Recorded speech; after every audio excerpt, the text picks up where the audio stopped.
is LBC from Global, leading Britain's conversation with James O'Brien. A very good morning to you. It is 3 minutes after 10. Apologies in advance if we have a breakdown today. I can just sense the back of my throat beginning to welcome in the winter season. But we will warm ourselves up, no doubt, with a little bit of fireside chat.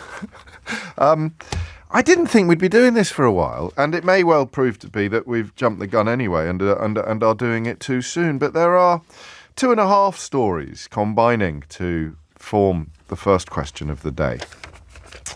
One involves Ursula von der Leyen, the European Union chief, the president of the European Commission, technically, to give her proper title, suggesting that the United Kingdom could be on a path to rejoining the European Union. It's an event in Brussels on Tuesday night. She admitted that European leaders had goofed up over the departure of Britain and suggested that the younger generation could and would fix it. Listen to her language. It's so interesting to hear how different it is from the language of warfare and toxicity that is so often adopted by people who dragged us out of the European Union and turned us into the first population in the history of humanity to impose economic sanctions on itself. She simply said, you have to fix it. We goofed it up. You have to fix it. So I think here too, the direction of travel, my personal opinion, is clear. And she talked about the Windsor Agreement, which remains probably the only significant achievement of Rishi Sunak's premiership, is fine-tuning and finessing an attempt to undo some of the Brexit damage done by Boris Johnson's so-called oven-ready deal, although you'll rarely see it reported like that in the newspapers that continue to cheerlead for both of them. And she described it as a sort of rapprochement among friends, although she didn't use that exact word. Let me get the exact phrases. I'll start being a bit more professional. Described the signing of the Windsor Framework, which of course amended the Northern Ireland Protocol, as a new beginning for old friends. Is that mad, isn't it? It really is. I don't know which one you'd choose. Who would you choose as a sort of standard bearer for leaving?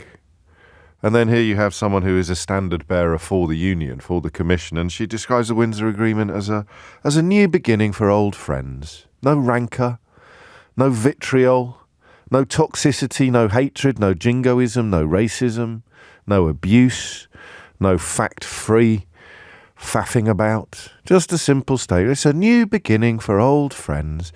And it can almost make you nostalgic for the days when we could have conversations about politics in this country without having to include sort of rancid contributors from the extreme fringes of political discourse. I certainly, before they demanded attention at every turn from every corner with their bogus victimhood and ludicrous othering. But so that's story number one. Sorry, I've gone off on a bit of a tangent, but you're used to it by now. The young will reverse Brexit, says EU chief. It's how the Telegraph report it. The Times. While the Guardian says Sunak rejects von der Leyen claim that UK could rejoin EU. Because, of course he does, although Keir Starmer has made it clear he wants to improve relations. It is A, not clear how he would do that, except with further alignment. And B, he is certainly not making any noises that dyed-in-the-wool rejoiners would welcome or celebrate. So that's story number one. Story number two is some interesting YouGov polling. The transition period ended on December the 31st, 2020, you'll remember. So from January the 1st of 2021, it was real. YouGov has just asked, do you think, since the transition period ended on the 31st of December 2020, do you think Brexit has gone well or badly? And 12% currently think it's going well, which is lower than the 15 to 20% of a population that you could normally rely upon to support a fascistic uprising. The 15 to 20% of the population that are being chased constantly by the various parties run by various sort of Faragist organisations, or the fella off Lewis who wasn't Lewis, or all of these parties all fighting for the same corner of the population. So 2%. And I mean, who the hell is in the 2% of the population that thinks Brexit is going well, apart, of course, from the editor of The Times, the editor of the Daily Mail, the editor of the Daily Telegraph, and almost all of their columnists. But outside of that curious little coterie, and the Conservative cabinet, of course, 2% of the population, with all of the usual caveats about polling, 2% of the population are persuaded that Brexit is going very well. And yet the narrative of most media in this country is either, from the people who encouraged you to vote for it, is either absolute silence and a claim that nobody wants to talk about it, which is weird because it would be a little bit like coming off the back of the World Cup win in 1966 and just 2 or 3 years later insisting that nobody wants to talk about it again, unless, of course, you didn't win anything, in which case you should probably put your hands up and say sorry. So 2% of the population who think it's going very well, and 10% think it's going fairly well. The figure for going badly, fairly badly 25, very badly 36, and then a few don't knows in the mix as well. Lemon and honey, I think, probably, more than coffee today. We shall see. That's story number 2. So von der Leyen, sorry, not Leyen, von der Leyen, thank you for correcting my pronunciation, pedants. Von der Leyen, essentially addressing the inevitability of it, but surprising me with the speed or the earliness of this observation. And then you've got the polling, which is surprising only insofar there are still 12 in 100 people who think that Brexit is going either very well or fairly well, which is a frankly remarkable figure. And on the other side of the scales, you've got 61 saying badly. But don't think that that means 61% of people think it was a bad idea to do it in the first place. Many of them remain convinced that there is a brilliant Brexit to be had. It just goes to a different school. And that is the problem with allowing hecklers onto the stage, is that when the hecklers get onto the stage, it turns out all they can do is heckle. So now the government is doing UKIP-style heckling at the government over the Brexit that has not yet been delivered because it doesn't exist, but which could exist if only you learn to believe more. The unicorns are due at platform 2 at 10:15. And then the third story, which it's a bit cheeky because it's one restaurant, but if you were listening yesterday, and if you weren't, then I want a letter from your mum explaining why by the end of morning break. The third story picks up on a lot of what we talked about yesterday. Yesterday, if you weren't listening, we picked up with the vacancies. It tried to look at the madness of Conservative immigration policy as they're constantly insisting that we need fewer people coming to this country, even as we learn every day about growing vacancies in various sectors. I mean, pretty much in all sectors. Is there a single sector in this country that's oversubscribed, do you think, where there are more applicants than there are jobs? I don't know. That's not a question for you to answer today. It's just a question about why we're having a simultaneous conversation about how awful it is that so many people are coming here and how awful it is that so many bosses can't fill vacancies. And we talked yesterday to people from the hospitality sector, to people from the industrial sector, to people from the veterinarian. We spoke to a veterinary surgeon down in Brighton, struggling to find staff. And that's a recurring theme, oddly, vets. And the protected sectors, the shortage sectors, include now what you might loosely describe as middle class professions, architects, engineers, veterinary surgeons. So there's shortages everywhere, and yet the government remains dedicated to complaining about people coming here. And it is Yotam Ottolenghi today, the celebrity chef. Celebrity chef is such an odd phrase. He is a chef who happens also to be famous because he's such a good chef and he writes brilliant books. He's told The Atlantic that Brexit has led to a dearth, a much slower influx of Europeans coming to work with us. Jacob Rees-Mogg last week, I don't know whether you picked up on this, told the fruit farmers of Herefordshire and elsewhere to essentially pack up and find something new to do. Why do we need fruit pickers to come here when we can just buy cheaper fruit from places like China? Was the essential thrust of what he had to say. So even the people that told you everything was going to be brilliant, including for British farmers, are now essentially admitting that British farmers are facing a form of commercial oblivion, and on it goes. So those are the three stories that I've tied together this morning. The opinion poll from YouGov that shows just 12% of the population thinking that Brexit has gone well. The intervention from, and it's not an unprompted intervention, she was simply answering questions, so we can steer clear of any misogynistic or jingoistic abuse of Ursula von der Leyen, please. So she was asked a question about Brexit. and pointed out that relations continue to improve after their near collapse under Johnson and David Frost, and after some of the damage done by their ludicrous Brexit trade deal had been undone by the Windsor Agreement, which she described as a new beginning for old friends. That's story number 2. And a sense that the young will reverse it, and that the course towards realignment, or indeed reunion's a nice phrase, reunion's even a nicer phrase perhaps than rejoin, was fairly clear. And then the third bit, the continuing problems that we all are aware of, unless you've got your head up your backside, then you will be aware that any employer in this country, whether they're running a care home or a veterinary surgery, is struggling to find staff. Restaurants closing, some of the most famous restaurants in the country running either close to calling it a day or shutting down for service, not doing lunchtimes on Mondays or Tuesdays, whatever it might be. Hugely, Jim says, oversubscribed areas. Podcasters, James. That is one profession where there is absolutely no shortage of applicants. You're right. Everyone I know's got a podcast now. Yeah, in fact, the cool people, it's like my new book. What you want to do, that a very rare unsigned copy of my new book is the same as finding someone who works even adjacent to the media who hasn't got a podcast. So there you go. And Matthew adds to the list on a similar theme, YouTube influencers. There doesn't seem to be any shortage of them. But you are not taking my question seriously. Well, you are, because I'm not asking that particular question. I'm asking this. So, to be personal for a moment, Brexit obviously has been something that I have found enormously saddening, occasionally infuriating, enraging even, and constantly engaging. I find it a psychologically and politically hypnotic that a population can be persuaded to do something so obviously stupid by some obviously awful people. But I always have contempt for them, the con men, not the conned. Compassion for the conned, always compassion for the conned. Contempt for the con men, the broadcasters, the newspaper editors, the politicians, compassion for the conned, who had little choice but to swallow it all. Okay? Daniel Hannan yesterday, one of the con men in chief, complaining about the Elgin Marbles story on the grounds that it would somehow prioritise nationalism over European community and cooperation.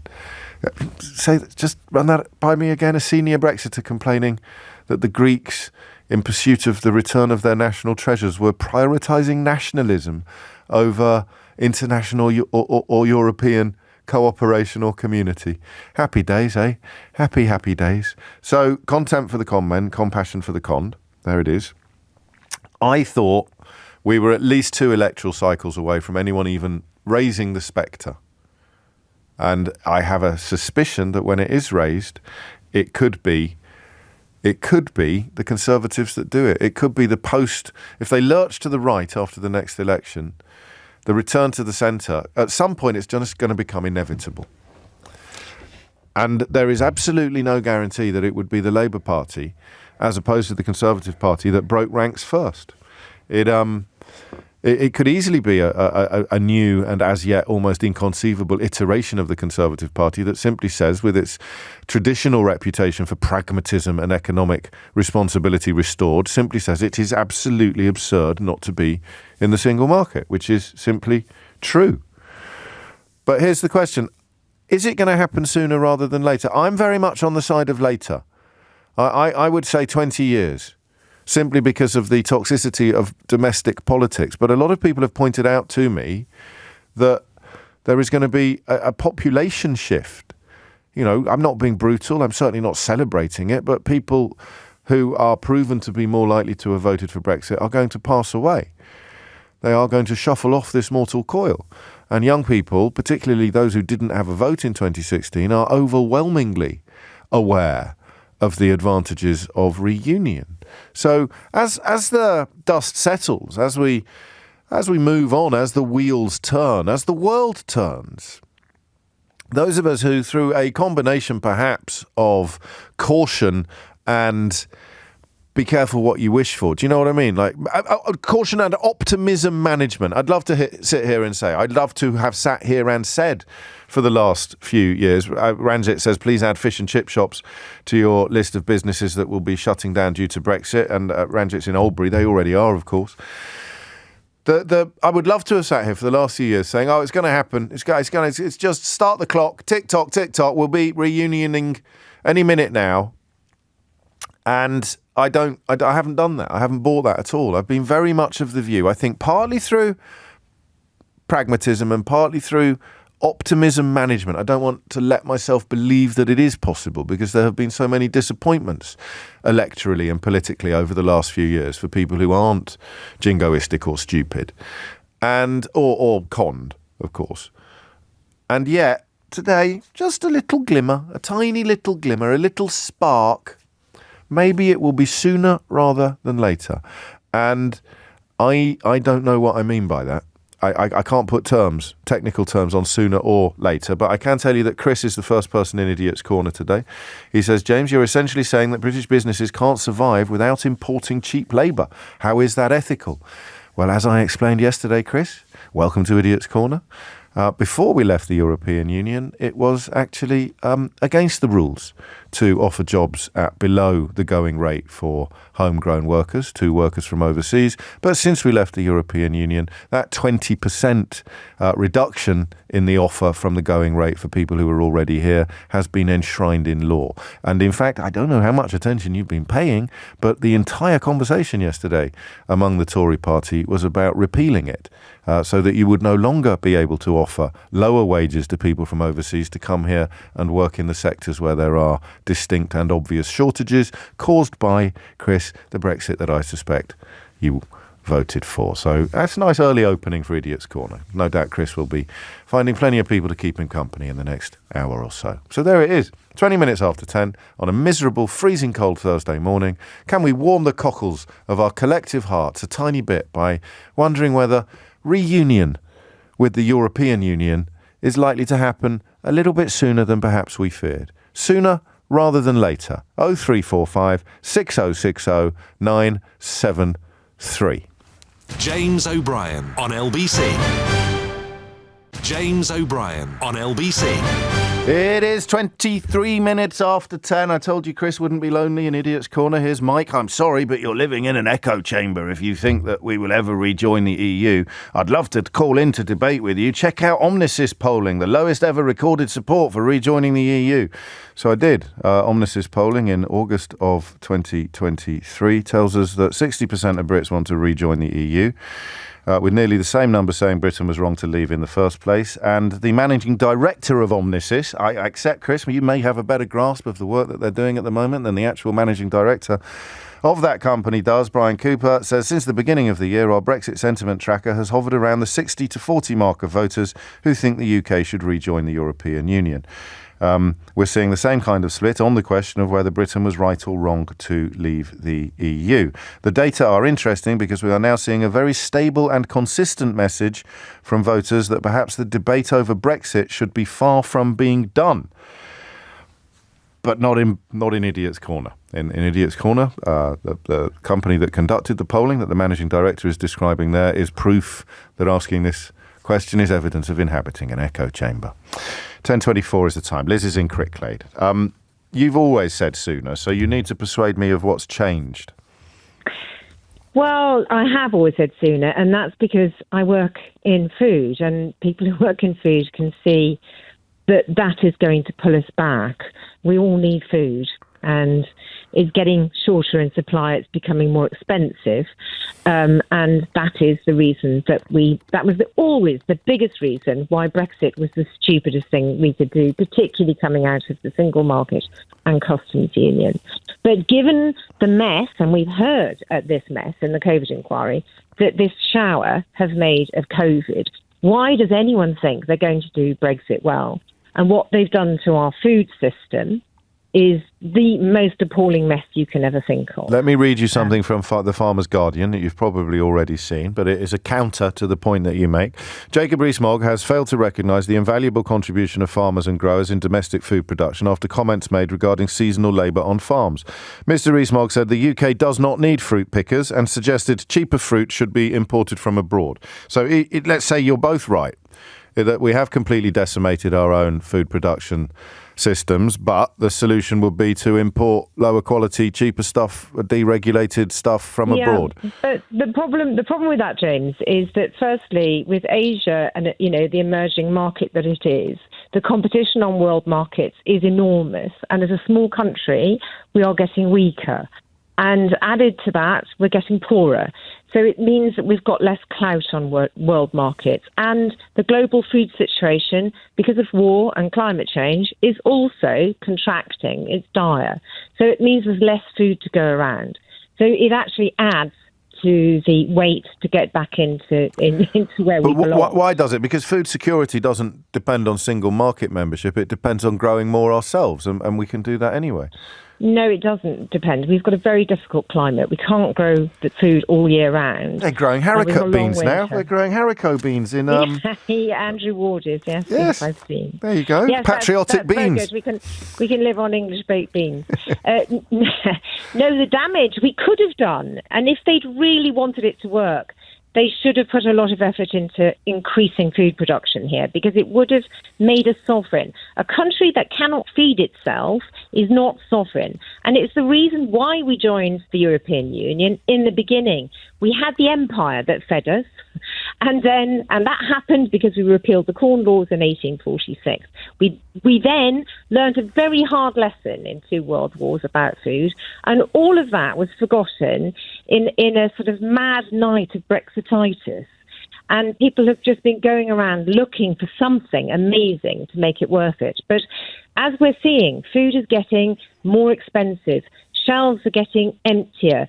Christmas dinner is under threat again. So, okay, we've politely disagreed about this before, but more from a position, I think, you have an interesting blend of pragmatism and optimism, whereas I'm mostly pessimism and optimism management. It's because in the words of that famous film, it's the hope that gets you. I can deal with the despair, but I've weaned myself off hope. You have a different investment in it because you are in agriculture and in politics, for people who don't know. In fact, the next hour we're going to be asking about the Liberal Democrats. So you've used your call up now, Liz. You won't be allowed to ring in again. But well, that's just as well. Does your optimism increase? Are you more optimistic than you were last time we talked about this? Well, look, James, you can afford to pay more for your food, and it's not probably hurting you anywhere. Don't make it about me. I'm James O-Brexit. I want a reunion immediately. No, but you're saying that you think it's, you're more pessimistic about it. I just see that the need for food is great. We all need to eat, and even if you are fairly well off, as people become more stretched But will they join the dots? When I go into Morrison's and I see empty shelves that were simply not there 5 years ago, and I note inflation and I see increased prices in food, will people join the dots? Well, of course they will, but, we're now looking at an implosion of the Conservative Party. Keir Starmer is going to be our next Prime Minister. He is not the same as Rishi Sunak. He is going to be responding to what's going on the ground. And that response is going to have to be urgent.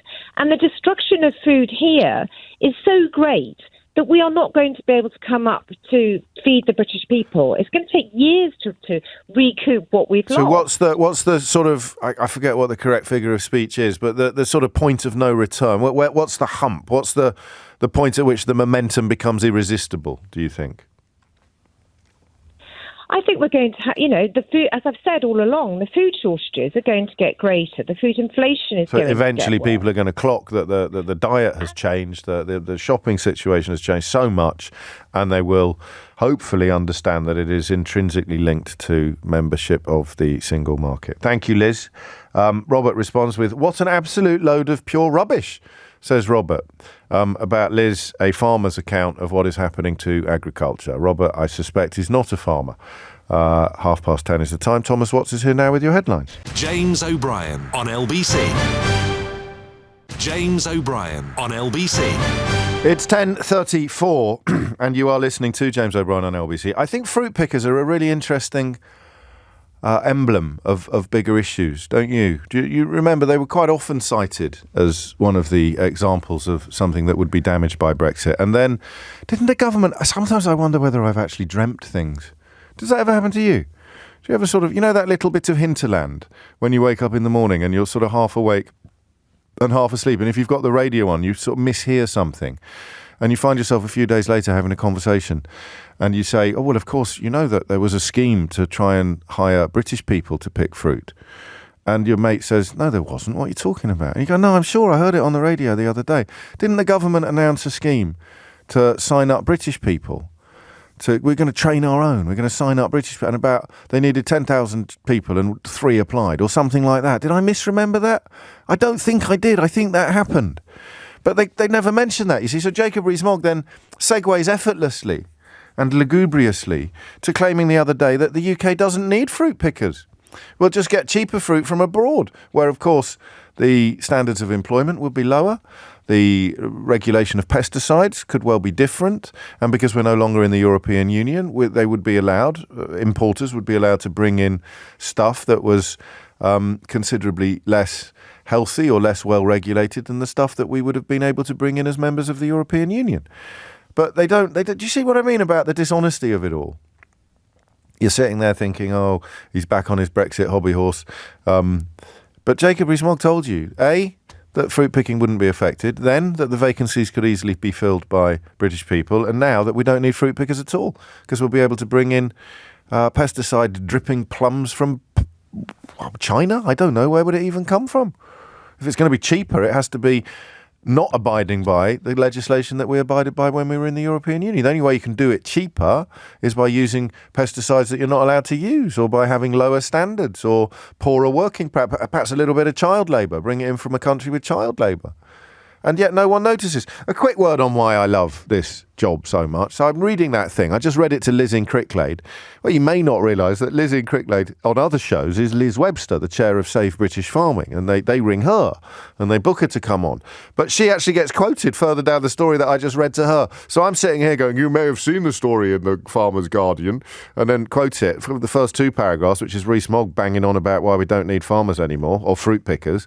And then actually the quote in response to that is from the first caller that we put on the show today. Jacob Rees-Mogg says Liz Webster of Save British Farming is not only failing his constituents with his inflammatory anti-British farming outbursts backing foreign lower standard imports, but also the country as a whole. So is it going to happen sooner rather than later? Peter is in Oxford. Peter, what do you think? Hello, James. Hello. Well, first of all, thanks for putting on Liz. She's brilliant as always. She is, isn't she? I agree entirely with everything she says. You and I have had this discussion, I think, on several occasions. Well, we haven't, because I've always said later, not sooner, and today I'm thinking, could it actually happen a little bit sooner than... That's what I'm just saying. Yes. I'm very pleased that you're shifting, and based on evidence, I think that's the right thing to do. I may be shifting. I haven't shifted yet. I'm considering a shift. Well, let me tell you why. I mean, first of all, the mounting evidence, and if you look at the European movement's regular Brexit carnage briefing, there's every day there are more and more stories, the kind you've often put on your show, and then there's the Davis Downside dossier, if you're wondering where to look, 1,000 or more reasons why Brexit has been harmful, and about 20 or so why it's been good. So I'd recommend people to look at that. That's the evidence. And it is more and more. And I think people are responding to that very understandably. I think often people respond to trivial things. Like when I was arriving at a foreign airport, an EU airport recently, and my Irish passport got me through the short queue. And I was looking at the UK queue, and I'm sure you've been there too. And I think people see that happening, and they see, gosh, Brexit's affecting me personally in my life. And of course, obviously the commercial things, but it's not just the commercial things. It's the whole. It's being looked at in a different way. You feel stupid when you're standing in a queue that you don't have to stand in. And here's another Idiot's Corner entrance. Here's Dylan. He says, you're basically calling 52% of the country idiots. You're so obnoxious, it's unbelievable. The only reason we will probably go back in is because of the constant whinging of the 48%. 52% of us can't be bothered to listen to your incessant moaning, says Dylan, who is listening to my incessant moaning today and doesn't realise that the reason why they don't want to talk about it anymore is because 52% of the population are not idiots, although Dylan clearly is. The ones who don't want to talk about it anymore are the ones that can't face the evidence and the reality, whereas a growing number of people who do want to talk about it and do recognise the mistake that they made is the only available explanation for the continuing polling that we continue to see. Well, absolutely. And I mean, the other point I was going to make is it's not 52% anymore, as you said yourself. No, of course it's not. And it's not just that people have changed their minds. Many have, and rightly so, because they've looked at the evidence. But it's estimated that between 2 and 3 years after the referendum, had the referendum been rerun, it would have gone the other way, because simply of demographic reasons. As you said, people have joined the electorate and others have left.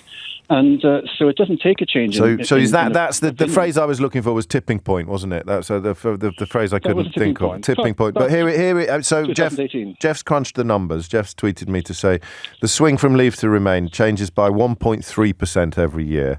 This is I mean partly through people coming to their senses and partly through demographic change.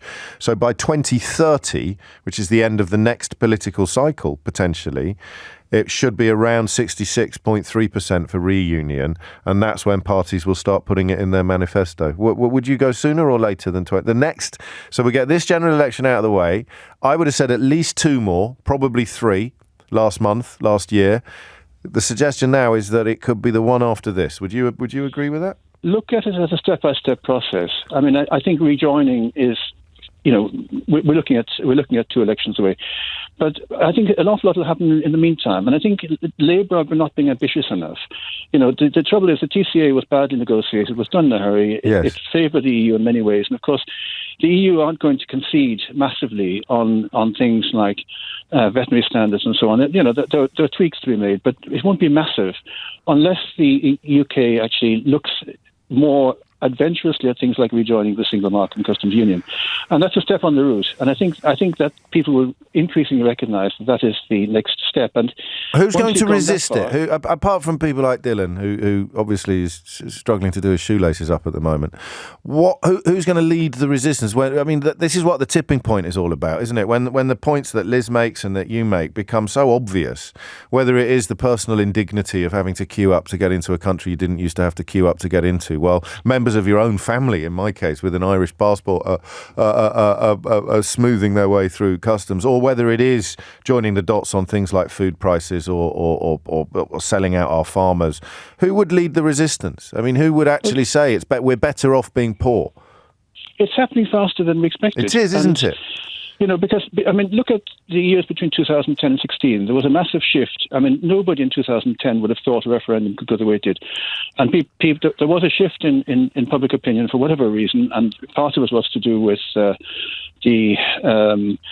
I suppose the view of the European Union bureaucracy, and also to do with boat people in the Mediterranean and various other factors that happened to occur at the time that shifted public opinion far more than they would now. But the other thing to say is that the whole thing is predicated on a fantasy. When you talk about people who say that it's badly handled. We could have had a good Brexit if only. Don't hear that so much anymore. There could have been elements of it that aren't as bad as what has happened. But you're right. I mean, the fundamental idea always comes back to the notion that you can leave an organisation with quite strict rules and benefits, and you can no longer have to abide by the rules, but you can still accrue and enjoy all the benefits. I used to say that on an almost daily basis, Peter, as you will remember. And yet still some people have failed to understand the impossibility of doing that. The gym analogy was perfect. We used to have so much fun with our analogies. Do you remember? Those were the days. Almost need a little bit of wistful music playing in the background now. What was your all-time favourite Brexit analogy? I liked, I don't know that I did actually come up with this, but I used it so often I persuaded myself that I had done. Getting the United Kingdom out of the European Union would be like trying to get the eggs out of a baked cake. I thought that was a great analogy. It's like being a member of a gym and no longer paying your membership dues, but turning up the next morning fully expecting to be able to use all of the facilities and the showers. And then the other one was when the negotiations were going on and everybody said, it's like buying a car. You've got to be prepared to walk away. I said, yeah, it's like driving to the out-of-town car dealership in your old car, parking on the forecourt, going up to Swiss Tony and saying, "Hi, I'm here to buy a car," And then before he starts negotiating with you about what you're going to get on the new car, what the trim is going to be like, what accessories you have, what extras, what car, how many wheels whether or not it has an engine, before you start negotiating any of that, you go back to your old car and set fire to it. You drop a little match in the petrol tank. So you've blown it. So everyone's going, it's just like negotiating. I've been a negotiator. You've got to be prepared to walk away. So we've already set fire to our old vehicle. We've literally burnt it to the ground. And now you've opened negotiations with the people in charge of deciding what vehicle you get. Now, I mean, madness. I get a lot of messages like this, but I never accept the apology, Phil, in Shropshire. I'm 59, he writes, and I voted Brexit. I regret it every single day. I want to apologise to my fellow Brits for being a plank. I cannot wait to see us rejoin, and I hope it's sooner rather than later. You have nothing to apologise for. Another text pointing out it's not just fruit pickers. Byline TV, the Byline Times is an excellent media organisation, really filling some important spaces now on the newsstands and on broadcast content. They did an interview with fishermen in Cornwall who are expressing how cheated they feel as well. And you must resist the urge. You can call stupid people stupid. I think that's a freedom of speech issue. Very important. We've seen 3 today. We've had Mike, Chris, Dylan. No doubt there'll be more. They are stupid people. They may have the capability to cease being quite as stupid as they currently are, but if you're still clinging to the idea that this is all brilliant and it's all the fault of the people that told you it was going to be rubbish, that it's turned out to be rubbish, then I'm afraid you deserve to be described as stupid. But for everybody else, including farmers who voted for it, including fishermen who voted for it, contempt for the conmen, compassion for the conned. I always remember that poor woman in Lowestoft who rang in. God, we're having a bit of a trip down memory lane today. Was it June? And she was part of one of Farage's parties. And she rang in and was talking about how we can do deals with this and deals with that. She hasn't stopped complaining since about how the fishing industry has been sold down the river by Brexit, but it was always going to be. That was the point. 10:46 is the time. James O'Brien on LBC. James O'Brien on LBC. 10:49 is the time. James in Coventry, you might be right. The best analogy surely was buying the box, James, with the picture of a toaster on the side, and when you opened it, it only had bricks in it. That was an early analogy. I'll put my teeth back in and try again. That was an early analogy, wasn't it? We only really got stuck into this after the vote. I don't know if you remember that. It's mad because it's become so completely associated with this radio programme, the fact-based dissection of what Brexit would really be as opposed to what was promised. But the box with the toaster on the side, everyone had been given a shiny new toaster. And they got home, opened the box, and it had a brick in it. And then everyone started claiming that they'd wanted a brick all along. That was the mad bit. That was the really crazy bit, wasn't it? When everybody started claiming that they'd wanted a brick all along. Or even, to extend the analogy to breaking point, or even that someone had swapped the toaster for a brick, probably Ursula von der Leyen, or that other fella, Jacques Delors, or I don't know, whoever it was that was responsible for doing that terrible thing, that someone had swapped out the toaster that they had paid for and been promised and voted for, and someone in the dead of night had crept into their house, unpicked the packaging on the shiny toaster box and put a brick in it. So that was quite a good one. Robin Enfield preferred the idea that the £350 million per week on the side of the bus was like deciding not to go to work in order to save on travel costs. That was another cracker as well. There's something quite poignant about all these pigeons coming home to roost, chickens coming home to roost, isn't there? So then there was room to dispute it, you know. People listening would even dispute it before we even opened Idiot's Corner. And they'd say, that's not true at all. I've got a shiny toaster. All right, I'm going to be really bad. We're going to have a new hip that I wouldn't have got. There's going to be less immigrate, whatever it was. Whereas now, you can't dispute it, which is why the contempt for the common compassion for the con thing has reached the end of its shelf life. If you are still clinging to the carcass of this being a good idea, then your right to our compassion has, I think, diminished.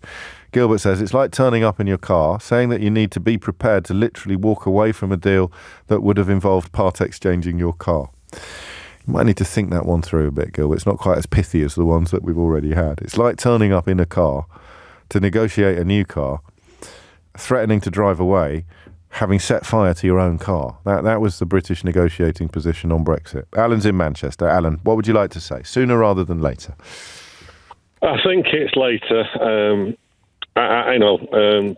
I'm a Labour councillor, Right. and I think that the party's position. It's the only thing I disagree with Keir on, actually. Well, let me read what the position currently is. Further alignment wants to improve relations with further alignment on issues such as veterinary standards, which would cover farm produce, fresh food, leather goods, fish and timber. The problem with all of that, as you will know, is that he can only really do things...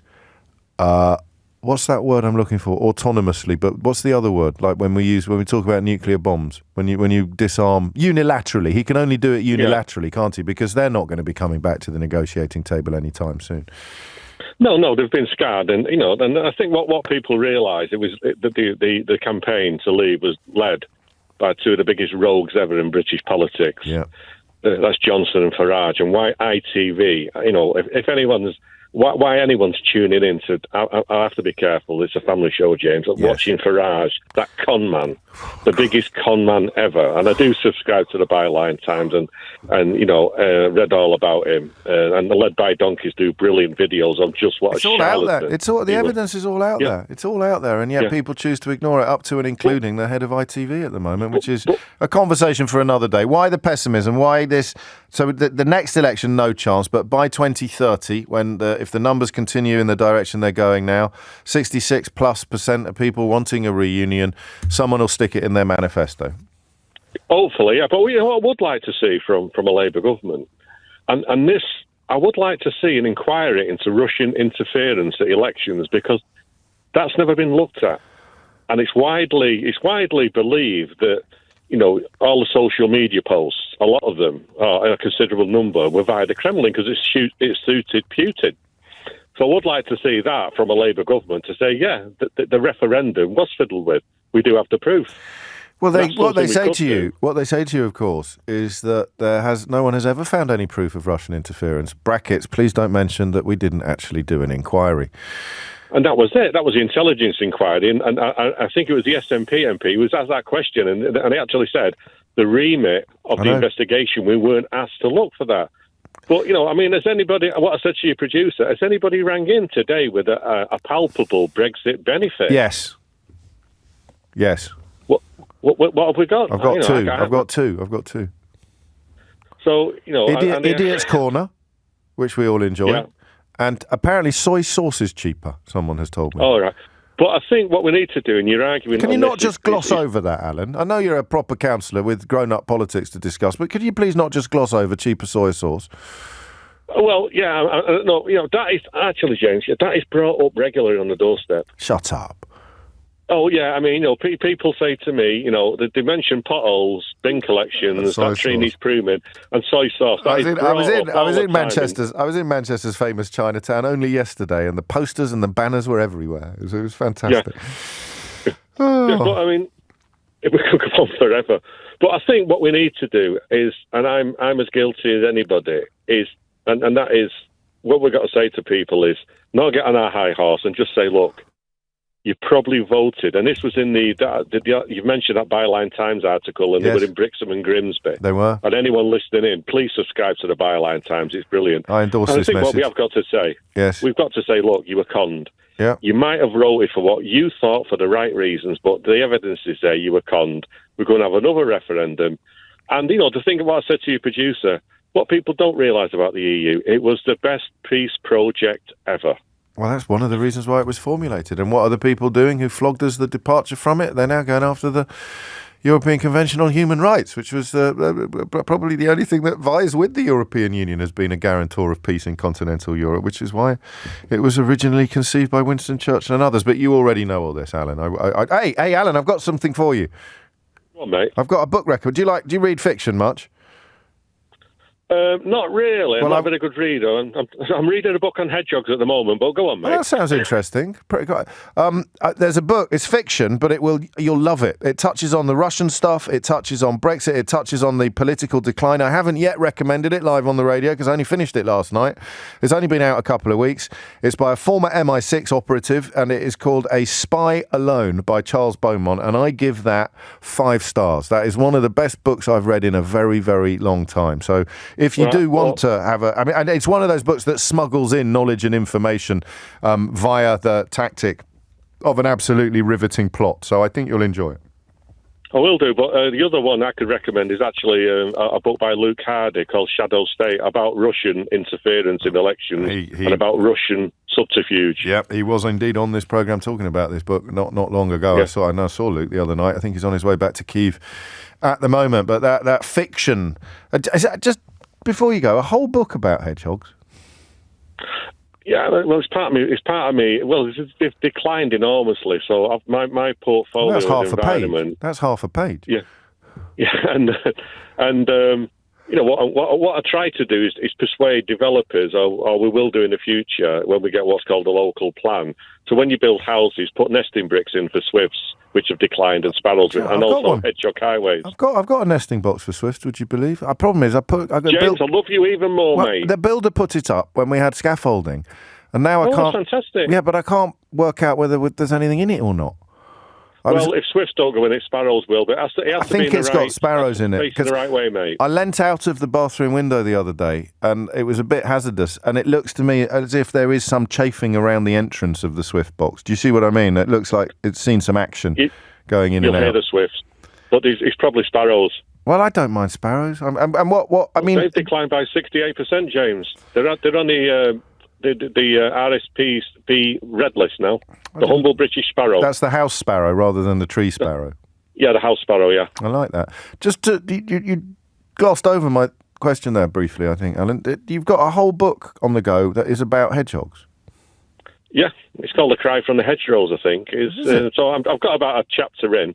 Gosh. So it's part of my portfolio. And, I wish you well. I wish you well. When you're finished with the hedgehogs, go and read the... A Spy Alone by Charles Beaumont. A Spy Alone by Charles Beaumont. One of the best, and I read a lot of spy fiction, and it is one of the best I've read in a very long time. I am in the mood to continue this conversation for a bit longer, actually. We were going to talk about the Liberal Democrats and calls from 30 senior members, including, was Liz Quicklade one of them? I think she might have been. Anyway, but I'm just enjoying this, and I think we need a bit of help. Maybe Idiot's Corner is the wrong approach. Maybe we now start ignoring the rump of the Brexit support, because you could be listening to this and you could be swayable and you could be thinking, yeah, I did get it wrong and I am a bit sorry, but you keep lumping me in with people like Dylan and Chris and Mike, and I'm not that stupid. So maybe Idiot's Corner is unhelpful in this context. And how optimistic can we be that it might be an issue by the election after next? James O'Brien on LBC. 3 minutes after 11. It's probably not the most professional thing I've ever done, but you're used to this by now. If you can find a clip, apparently I was on the news in Greece yesterday. They clipped a bit from the radio show of me talking about the marbles and the political problems, which I told you on Tuesday were going to get bigger for Rishi Sunak, because the more you thought about it, even if it was an attempt to throw a dead cat onto the table, the more obvious it was that it had really messed it up, leading me to the conclusion, for the first time really, that I'd fully clocked that he's not only bad at politics, he's also bad at populism. And you've got to be good at one of them to survive in this. So Boris Johnson, rubbish at politics, great at populism. Liz Truss, rubbish at politics, briefly quite good at populism. And by that, I simply mean she was able to persuade the Conservative Party membership that the stupid deals she was signing were somehow A, brilliant, and B, a consequence of Brexit. Kemi Badenoch, she might, I don't know, she's currently not very good at politics, but that might be because of the company she's compelled to keep. But she's proving quite good at populism, because guess what she started doing? Signing absolutely meaningless documents and claiming that they're fantastic trade deals that can only be done as a consequence of Brexit. $1.3 trillion trade deal with Florida, with the state of Florida, trumpeted the Mail and the Express. Unfortunately, some of us read into the detail of it, and there was absolutely no trade negotiation there at all. There was a memorandum of understanding had been signed with an American state whose economy is worth $1.3 trillion. And the memorandum of understanding meant that Ron DeSantis, the governor of Florida, and the UK government would talk a bit about some stuff. That was it. So what has the media learnt? Nothing. What's Kemi Badenoch learned? Well, how to blow smoke up the tailpipe of the Brexit supporting population, which brings us back to Brexit. So if you can find that clip of me, if you can find a clip of me on the news in Greece, I'd be really grateful. I'd love to see it. I know that sounds a bit odd, and I don't normally do this, but I have a deep and abiding affection for Greece, and I do quite like the idea of having popped up on Mega Channel or whatever it may be. So if anyone can find that, there's a rare unsigned copy of my new book in it for you. or a signed one if you insist. But they're 10 a penny. 6 minutes after 11 is the time. Speaking of 10 a penny signed copies, I'll be at Foyles tonight on Charing Cross Road from 6 o'clock with a bunch of other authors, including Ian Dunt. So bring your swear box, and we will all be signing copies of our latest books for you to put in your Christmas stockings, or to give to the Brexit supporter in your life, or indeed the slightly more simpatico family member. 6 minutes after 11 is the time. So we carry on with this conversation. And Claire says, you do need to keep talking about this. We've got to bring people up to speed before the next election to give us any chance of going back in. And you don't need to have a deep understanding of the issues. You just need to have just need to lick your finger and stick it in the air, see which way the wind is blowing. That demographic figure of 66.3% by 2030, if the traffic continues moving in the current direction at the current speed, and I can't see any reason why it would slow down. I can see several reasons why it might speed up. But you have both people acknowledging their mistake and new people and younger people reaching the age of majority, reaching the age at which they are able to vote. And 66.3% by 2030. If you were going into a general election in 2030, although it's more likely to be 2029, isn't it? Or even 2028. But I mean, what do you reckon? Genuinely. What do you reckon? Because I would have said probably 2040 at the earliest this time last year. Now I'm genuinely beginning to wonder whether the direction of traffic will change. And you need to remember, It depends a lot on them as well. It depends a lot on them saying, yeah, we will sit down and negotiate with you. And they're not going to do that until it's ceased to be a hot potato in UK politics. So that is another perhaps cause for pause. 8 minutes after 11 is the time. You're listening to James O'Brien on LBC. So what do you reckon? Is it feasible in the next 1 or 2 electoral cycles that reunion is back on the cards? I'm going to need some convincing. Tommy's in Chester. I've had a lot. What's happened in Chester, Tommy? I've had loads of calls from Chester this week for some reason. How you doing, James? You okay? I'm all right. Are the tellies on the blink or something like that? Why is everyone tuning into LBC? I think, well, that's funnily enough, that comes to my point. I just want to say thank you. Go on. I voted for Brexit.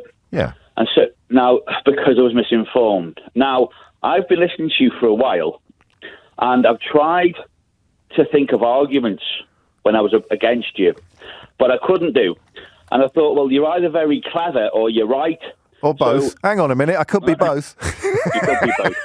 So what it is, what it is I think because you're telling the truth, I think what it is, I know what it is now, you're telling the truth, and because you're telling the truth, you know, I mean, the truth will come out. An example, what's happened with Brexit is that was based on a lie.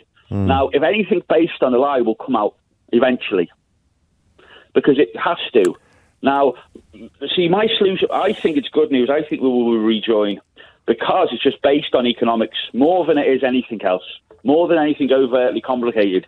And I can appreciate that economy is a very complicated subject. I appreciate that, but it's basically quite simple. So if people at the bottom, i.e. the working classes, can't spend money, yes, the economy will crash. I mean, if everybody can't spend money, of course it'll crash. But if they can't work or there isn't enough places for them, the economy in and within itself will crash. So they'll have to come back in. Now, I don't need to give a simple. It's not simple. It's not simplistic. But will people join the dots though? That's the problem. And yes. Really, you know, because I'll talk if I was on the opposite side of this and still inflating the barrage balloons of bloviation and nonsense. Okay. I'd be talking about Ukraine. I'd be talking about COVID. Yeah. I'd be talking about the rest of it. Right. So what? Okay. So I think because it's just going to come to they're going to have to. Because you quite rightly said, you know, we haven't got enough people in doing jobs, working in the economy.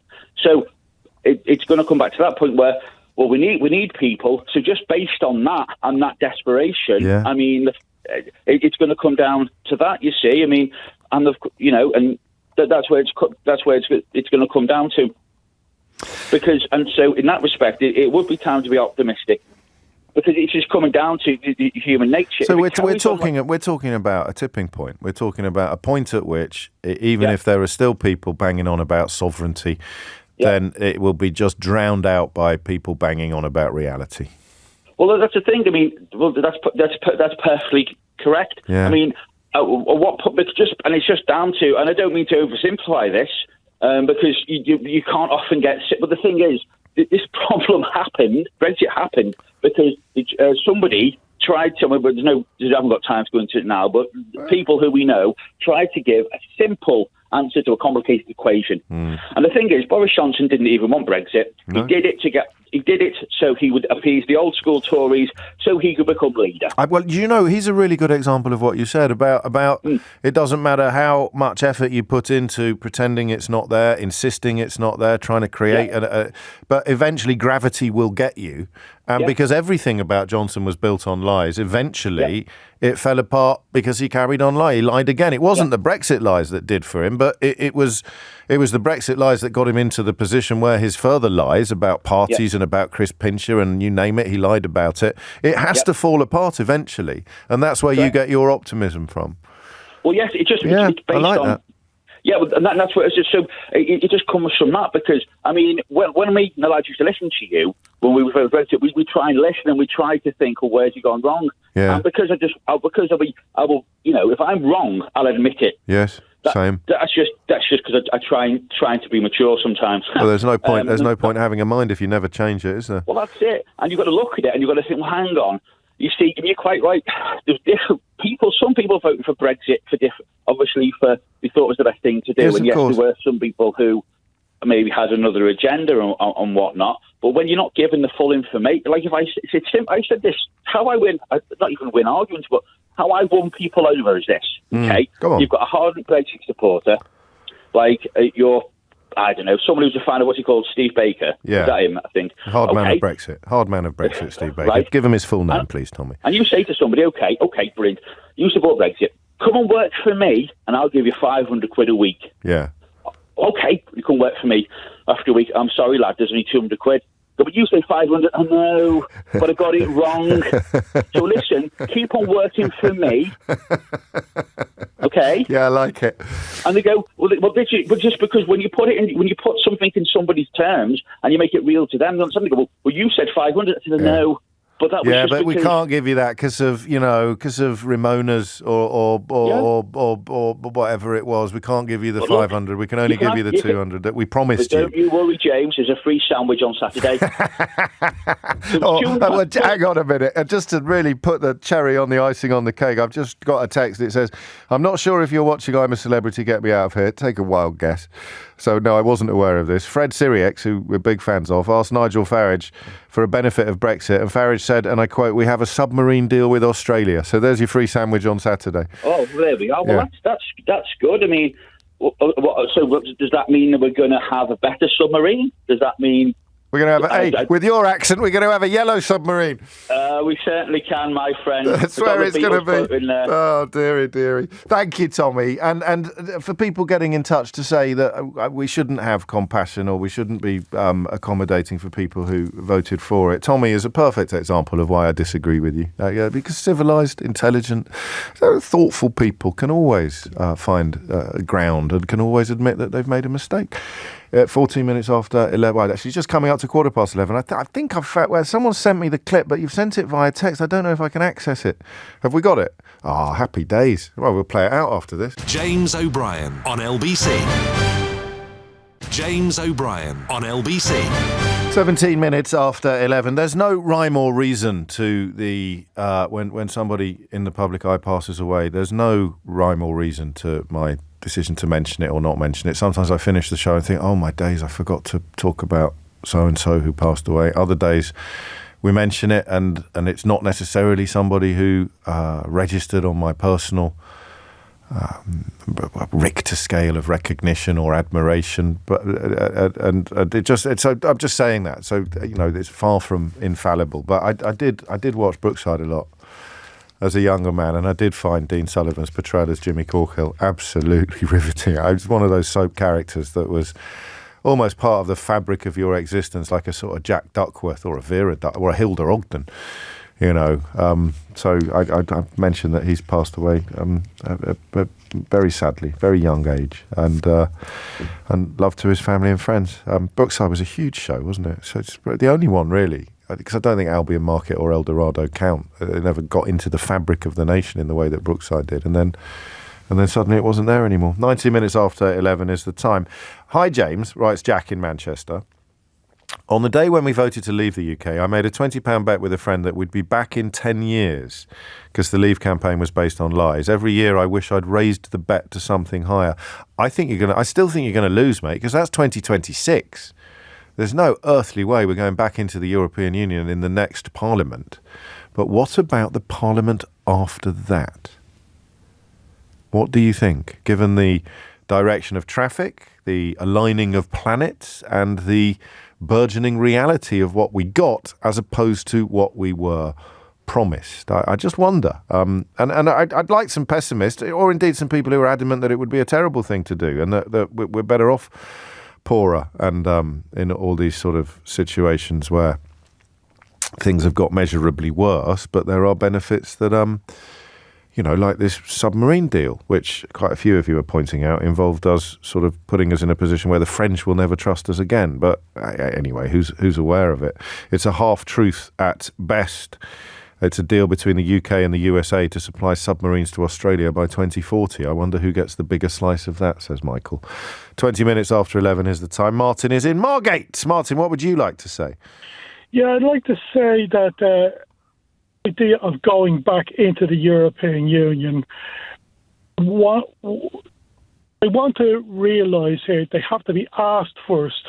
Yeah. A lot of people in Europe will you did say asked with a K, you said then, didn't you? Yeah, well. Yeah. Because it did sound, just on the phone line, it sounded like you might have said something else, as in they had to be bothered. But sounds like asked. But just to clarify, you definitely said they'd have to be asked first. So the decision lies with them, of course. The decision lies with the European Union. And a lot of people, like Rishi Sunak, he snubbed the Greeks, and everything, and it has to be a unanimous decision. And people think about the AUKUS deal. Hang on a minute, hang on a minute. I'm just going to cross live to Greek TV to enforce the point that you just made. Η δημοσκόπηση του YouGov έδειξε ότι το 66% των Βρετανών πιστεύει ότι η άρνηση Σούνακ ήταν λάθος, ενώ μόνο το 11% απάντησε ότι ήταν σωστή. Το 22% απάντησε ότι δεν γνωρίζει, ενώ ο Βρετανός Πρωθυπουργός έγινε ακόμα και αντικείμενο χλευασμού από δημοφιλή ραδιοφωνικό παραγωγό. Rishi Sunak is sitting in a room at Downing Street, admiring his own ankles, which is presumably the only reason why he wears his trousers so short. So he's sitting there admiring his ankles, and someone says to him, you'll never guess what old Mitsotakis has done. And someone else says, well, I presume he's mentioned that the Greek government is quite keen to see the Parthenon marbles return to Athens because A, they've built a museum for it especially, B, George Osborne's been making quite encouraging noises recently, and C, it has literally been the Greek government's position for longer than you have been born, Rishi Sunak. Το Βρετανικό Μουσείο ανακοίνωσε ότι θα δανείσει την περίφημη ιδρία του Μηδία, ένα αρχαίο ελληνικό αγκείο που χρονολογείται από το 420. I can't believe they included the bit about his ankles. Anyway, sorry, Martin. That's the story you're referring to there, being covered on the Greek news last night. It's a few things, like the AUKUS thing. People think that they've gotten away with that. The French haven't forgotten about that. No, but with a different government, in place. I'm beginning to think de Gaulle was right in the 60s.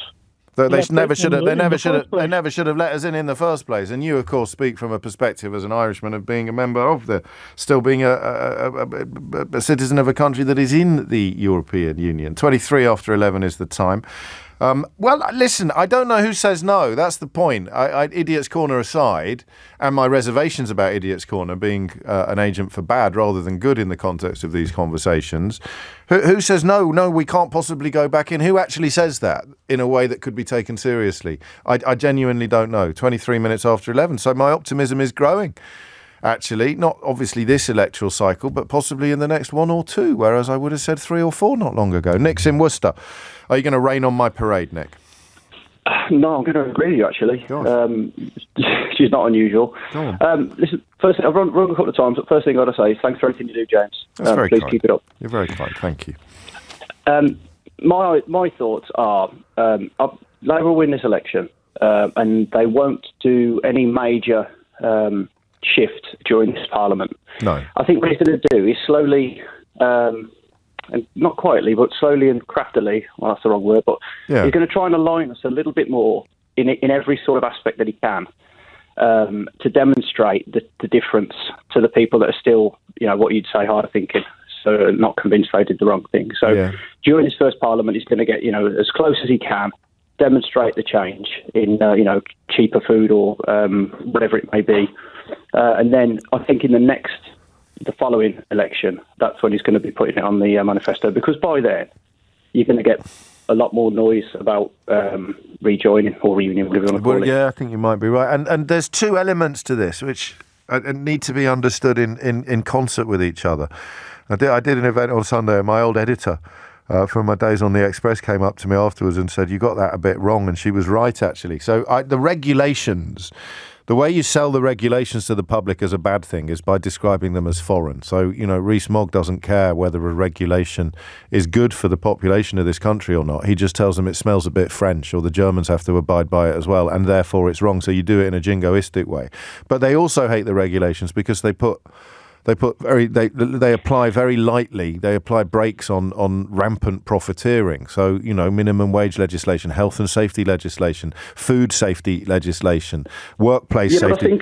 So that you can align with that without having to be crafty. You can just explain this is better for the population, and the people who wanted to get rid of those regulations wanted to make you less healthy and less safe and less secure because that would make them richer.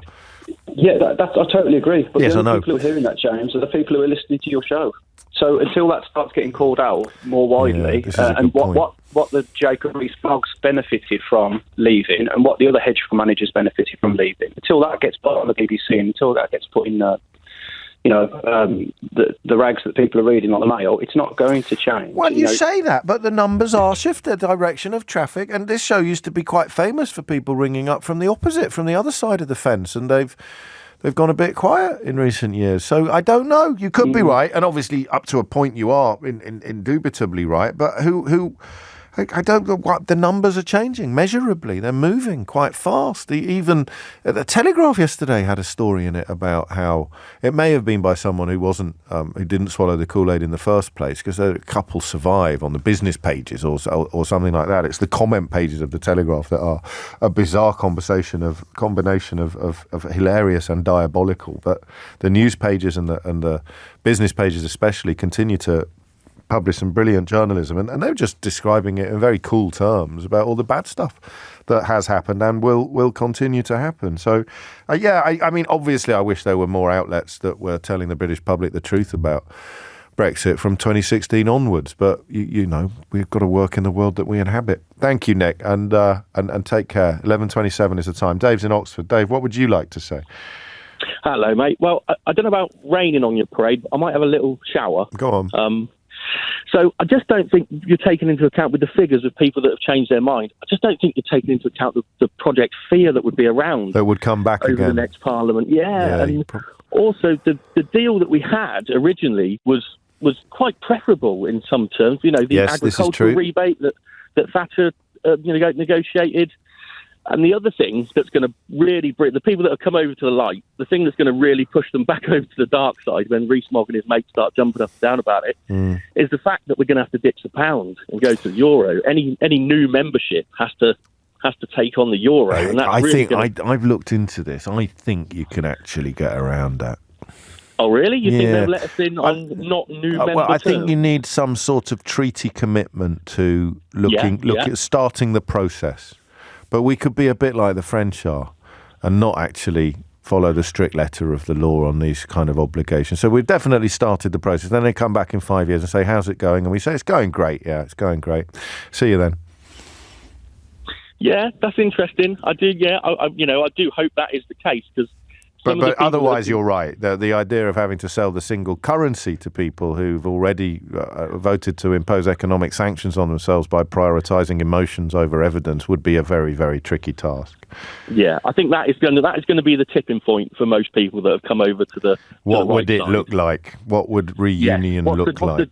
What's the deal going to be? And that's what I mean, I voted to stay, but if the deal looks absolutely terrible going back in, if the it won't though, because there's three things on the table, Dave, actually, which we sometimes forget. You've got the old deal, the new deal, and then you've got the status quo. So all that the new deal has to be is measurably better than where we are at the time that we're offered it. If it's not as good as the one that we had before the status, but do you see what I mean? And then the world has turned, hasn't it?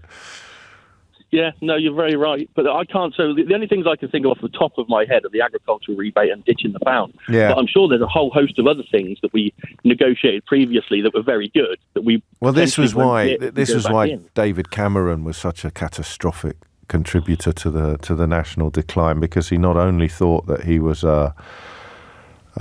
capable of lancing the boil of Euroscepticism in his own party, but he also thought that he could waltz over to Brussels and come back with some sort of goose that lays golden eggs. When we already, as you described, when we already had from a Eurosceptic perspective, we had a better arrangement than pretty much any other country in Europe. Yes. And I don't think they're going to let us in with anywhere near those terms that we were on. Why would they? If we come crawling back, then why are they going to give us anywhere near those? Well, that's why again? I thought that's in fact one of the reasons we're talking about it today, because of what von der Leyen said, and she is only one president of the European Commission at one point in history, but her words are warm. And her rhetoric is encouraging, and that perhaps gives some pause to those of us who think, crikey, they'd make us jump through all sorts of hoops. Paul in Taunton supports my point by saying Poland made this commitment prior to 2005, James, on the single currency, and they're still on the zloty, and Hungary's not in the euro either. So I don't know that it is quite the deal breaker we thought it was. I am going to keep Idiot's Corner open for a little bit longer. Here's someone. How about all the people who voted stay move to Europe and all the leavers stay here? We would have no housing problems, empty hospitals, no unemployment and no immigration problems. Nobody would want to come here and we would have a win-win situation. Well, because you voted to abolish freedom of movement and you've already got 110,000 vacancies in the NHS and an incredibly disproportionate number of people from overseas who are working there. So you'd have no NHS. And then you force me to remind you about the research that was published recently into the average intelligence levels of Leave voters versus Remain voters. So you'd have a brain drain. You'd essentially see an exodus of almost everybody clever and expert, even if they were allowed to do it, which they're not because you abolish freedom of movement but are too thick to remember. So you see, you send me texts like that and I've got to open Idiot's Corner again, and I really don't want to. Matt Hancock, speaking of idiots, has been giving evidence to the COVID inquiry. We'll find out what he's been saying after the very latest news headlines with Thomas Watts. James O'Brien on LBC. James O'Brien on LBC. 24 minutes to 12. It's Thursday. Mystery Hour on the way shortly, of course. Back to the COVID-19 inquiry, where Matt Hancock, remember him? Star of stage and screen, but he was a politician once, and indeed he was Secretary of State for Health and Social Care when the country found itself caught in the claws of COVID-19. He's giving evidence as we speak to the COVID-19 inquiry, but Charlotte Lynch is here to bring us up to date with what he has said thus far. And he was asked quite early on, was the Department for Health up to the mark in terms of infection control? And his response was simply one word, yes. And that, I think, sums up the evidence that he's been giving so far. Essentially, the message from Mr. Hancock is he, as Health Secretary in the department he ran, of course, the Department for Health and Social Care, did everything they could. And they were up to the mark with it. They were on top of it early. And it was what he called a toxic culture within government that blocked them from taking action. Now, he said he and his department faced what he called a deep unpleasantness from the centre of government during those early months of the pandemic. From the middle of January, we were trying to effectively raise the alarm. We were trying to wake up Whitehall to the scale of the problem. And this wasn't a problem that couldn't be addressed only from the health department. Non-pharmaceutical interventions cannot be put in place by a health department. The health department can't shut schools. It should have been grasped and led from the centre of government earlier. And you've seen evidence that repeatedly the department, across the department, and I tried to make this happen. And we were on occasions blocked, and at other times, I would say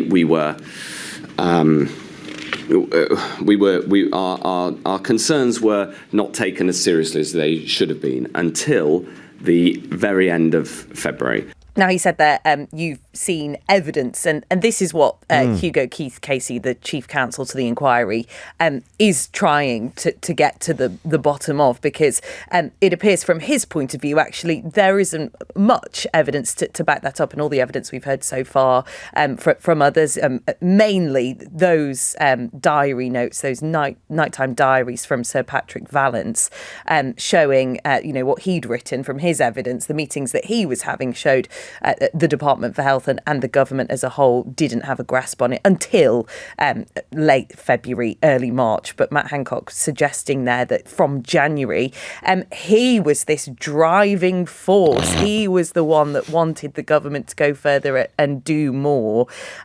He was asked whether he had displayed nuclear levels of overconfidence, in the words of former civil servant Helen McNamara. He said that he'd had long discussions with some advisors about how we were responding, and said, I felt it was my professional duty to keep going, to try and keep driving forward. Again, something he's been repeating. He was the one pushing forward, but the government position, he said, was not yet. He said, I'm a team player. I respected that. But he said then it came to March. Whitehall eventually woke up, and he claims that that's when he started to face criticism. I think that the toxic culture that you've seen at the centre of government, that's been subject of much discussion, was unhelpful in assuming that when anything was difficult or a challenge, therefore there was somehow fault and blame. That is a part of the toxic culture that we've seen, and some of these exhibits that you've just shown demonstrate a lack of generosity or empathy in understanding the difficulty of rising to such a big challenge. So, did the DHSC need to expand and grow? Of course. Did it get everything right? No, of course not. There were, no doubt, we'll go into individual challenges. But did it rise to the challenge overall of responding to the biggest public health crisis in a century? I think it did. Does he know that other people have been giving evidence? He does, or he should do at least anyway. I don't know if he has been following it as closely as the rest of us have. But yeah, as you say, that is completely contrary to everything we've heard so far. And as I say, this is what the Chief Counsel to the inquiry is trying to get to the bottom of. Was he pushing as hard as he says? We've been shown messages between Matt Hancock and Boris Johnson on the 7th of March 2020. Boris Johnson texts Matt Hancock to say, "You are doing great. Keep going. Anything I can do to help?" Matt Hancock replies saying, "Kind of you to say, it's not easy. You're doing great too. Follow the science," he says. Yes. And then he talks about how he thinks that there should be some public messaging about, this national unity and everyone stepping up and doing their bit to support the elderly if they have to stay at home. He said, "This is a great unifying call for you to lead when the time is right." Boris Johnson then replies saying, "OK, let's talk Monday. I'm off to the rugby." And Matt Hancock says, "Excellent, enjoy." This is on the 7th of March 2020. So 2 months after he was urging the government to go further, and but around about the time that he was giving the all clear to the Cheltenham Festival race meeting as well. And how bizarre. He also claims that he first told Boris Johnson that we needed to lock down on the 13th of March 2020. Now, Hugo Keith-Casey very helpfully... That's the last day of the Cheltenham Festival. Yes. Sorry, am I jumping on Hugo Keith's okay, sandwiches here? Very helpfully, he's got a copy of Matt Hancock's pandemic diaries, and he's got it with him. He's been reading directly from it, and within it there's so many annotations. You can see the post-it notes sticking out the top of points he wants to raise. So he addressed directly with Matt Hancock whether whether he actually did, and where the evidence is that he did tell the Prime Minister that there needed to be a lockdown on the 13th of March. Your book says the account that follows has been meticulously pieced together from my formal papers, notes, voice memos, my communications, WhatsApps, we know from the press, and it records in 555 pages all the relevant, important events as you saw it concerning the coronavirus response. But there is no reference to you telling the Prime Minister to call for an immediate lockdown on the 13th of March. And you know that there are no notes and no emails in the inquiry's possession, because we've given them to you, that records that conversation. So I am required to ask you, how sure are you that you told the Prime Minister that he had to call for an immediate lockdown in a call on the 13th of March? I can remember it. And it came to light in looking forward to this inquiry. And what's more, the corroborating evidence, if you like, is that it is recorded that on the 14th, which was the Saturday, there was significant discussions in number 10, at which I made this case again. They took a short break just before we came on air, and it was the first thing that Matt Hancock addressed when they came back after the break. He said, can I just make this point? It was once I've been researching to give evidence to this inquiry, is when that's come to light. That's when it's not in my book. And Hugo Casey just said, is there any evidence anywhere that you told Boris Johnson this on the 13th of March? And the answer was essentially no. There is no evidence at all. Well, there is, but it goes to a different school. Well, quite right. We should say that Boris Johnson, we've learned this morning, will be giving evidence to the inquiry next week, all day Wednesday and Thursday. What a time to be alive. What a time to be alive. Sensational. How much longer of Hancock must they endure?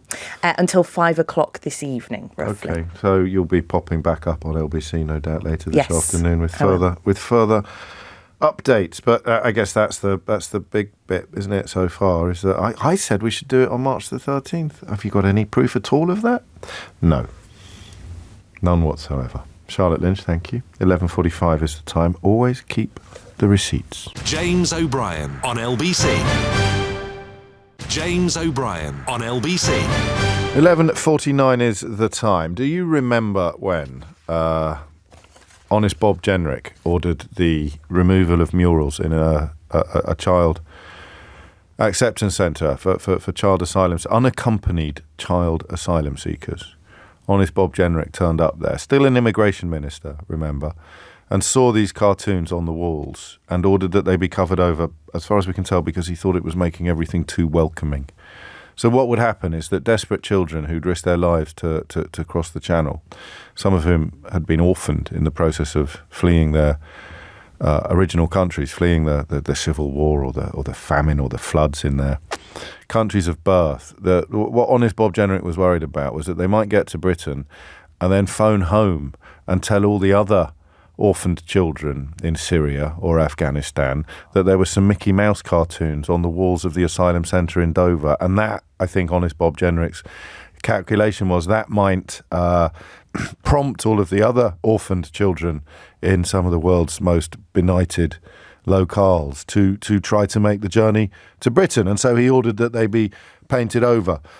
We were talking about it on air excuse me, when a cartoonist called Guy Venables, who works, as all cartoonists do, at many organs, but I think Metro was the one that I'd mentioned. We were talking about it on air when Guy Venables rang in with some interesting information. It is 22 minutes after 10. I can tell you, if you're worried about the state of human nature at the moment, that a cartoonist called Guy Venables, I know some of his work, Private Eye, Spectator, we won't hold that against him, Punch, back in the day, is trying to put together some sort of joint effort to replace the murals, to put up new paintings at the refugee centre in Dover. We wish him well, but I presume he'd need permission from the Home Office, and the Home Office minister who ordered the murals to be painted over is your friend and mine, Honest Bob Jenrick. Guy's in Chichester. Guy, what would you like to say? Yeah, hi. I'm the cartoonist who you mentioned earlier, who I offered my help and of the help of many other professional cartoonists. And he, so... Have you had any comeback? What have you done? Because I know you've had a lot of your colleagues, your cartoonist colleagues have already said, yeah, count me in. Yeah. Yeah, I've had feedback. I mean, I've had offers of help, thousands of offers of cups of tea and lemon meringue pie and things like that from locals in Dover. Okay. There's red tape involved in the actual us going into a children's centre in the first place. Of course. But also, as you mentioned earlier, I mean, it started off as a no-go, really, because, of course, they're in charge of, Well, that's what I thought. Jenric's obviously in charge of the whole thing, and it would be, politically sort of tinder fire if we went in and just went over it. But what they have said is, could we keep in touch with them and do some work for them just to help children understand English and, sometimes using cue cards and things like that and all sorts of stuff like that. So something good has come out of it in the end, but possibly not what we were hoping for in the first place. No, and there's a little bit of, it's added people, it's given a little bit of hope to people at least. Yes. That, not everyone's awful. Why this one? Why was this the story, Guy, that made you sort of think, this isn't, I'm not going to draw my way out of this one, I'm going to do something else? Well, no, I mean, we were, the whole, as soon as I saw it and realised what Jenric had done, I just was so appalled by what he'd done, and also the fact that it was cartoons. I knew that we could fix it. I hadn't really thought it through, obviously, but I had such a positive response from all the other guys in the PCO, in the Professional Cartoonist Organisation, and they pitched in. But the trouble is, Jenric obviously, he has great scoops of his soul missing, so there's not much you can do about that. I look forward to seeing your next depiction of him. Well, they couldn't, as we established, get the murals replaced for various reasons, not least the fact that honest Bob Jenric didn't want them replaced. So the Professional Cartoonists Organisation, as we've heard, came up with a different idea, which Clive Goddard, who chairs the PCO, is here to tell us about now. What have you done? We've made a colouring book. Fantastic. The great British colouring book. Tell me about it, Clive.